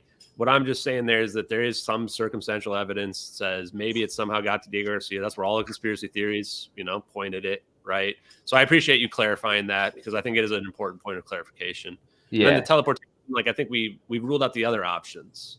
And it's not, in our opinion, it's not a wormhole anymore, or even necessarily a black hole. The way we describe it is macroscopic decoherence. That's the scientific term for it, which is essentially the quantum teleportation version, or the macroscopic version of quantum teleportation, which is still pretty hard to believe, honestly. But I was surprised to find there's a lot of science supporting it. So, I would say dig into that with Salvatore Pais, and I bet he has a lot of insight to it. Since it looks like we have gravity control, maybe the plane was like rescued by another plane, pulled really fast to another location. That would have appeared, like it disappeared. Exactly.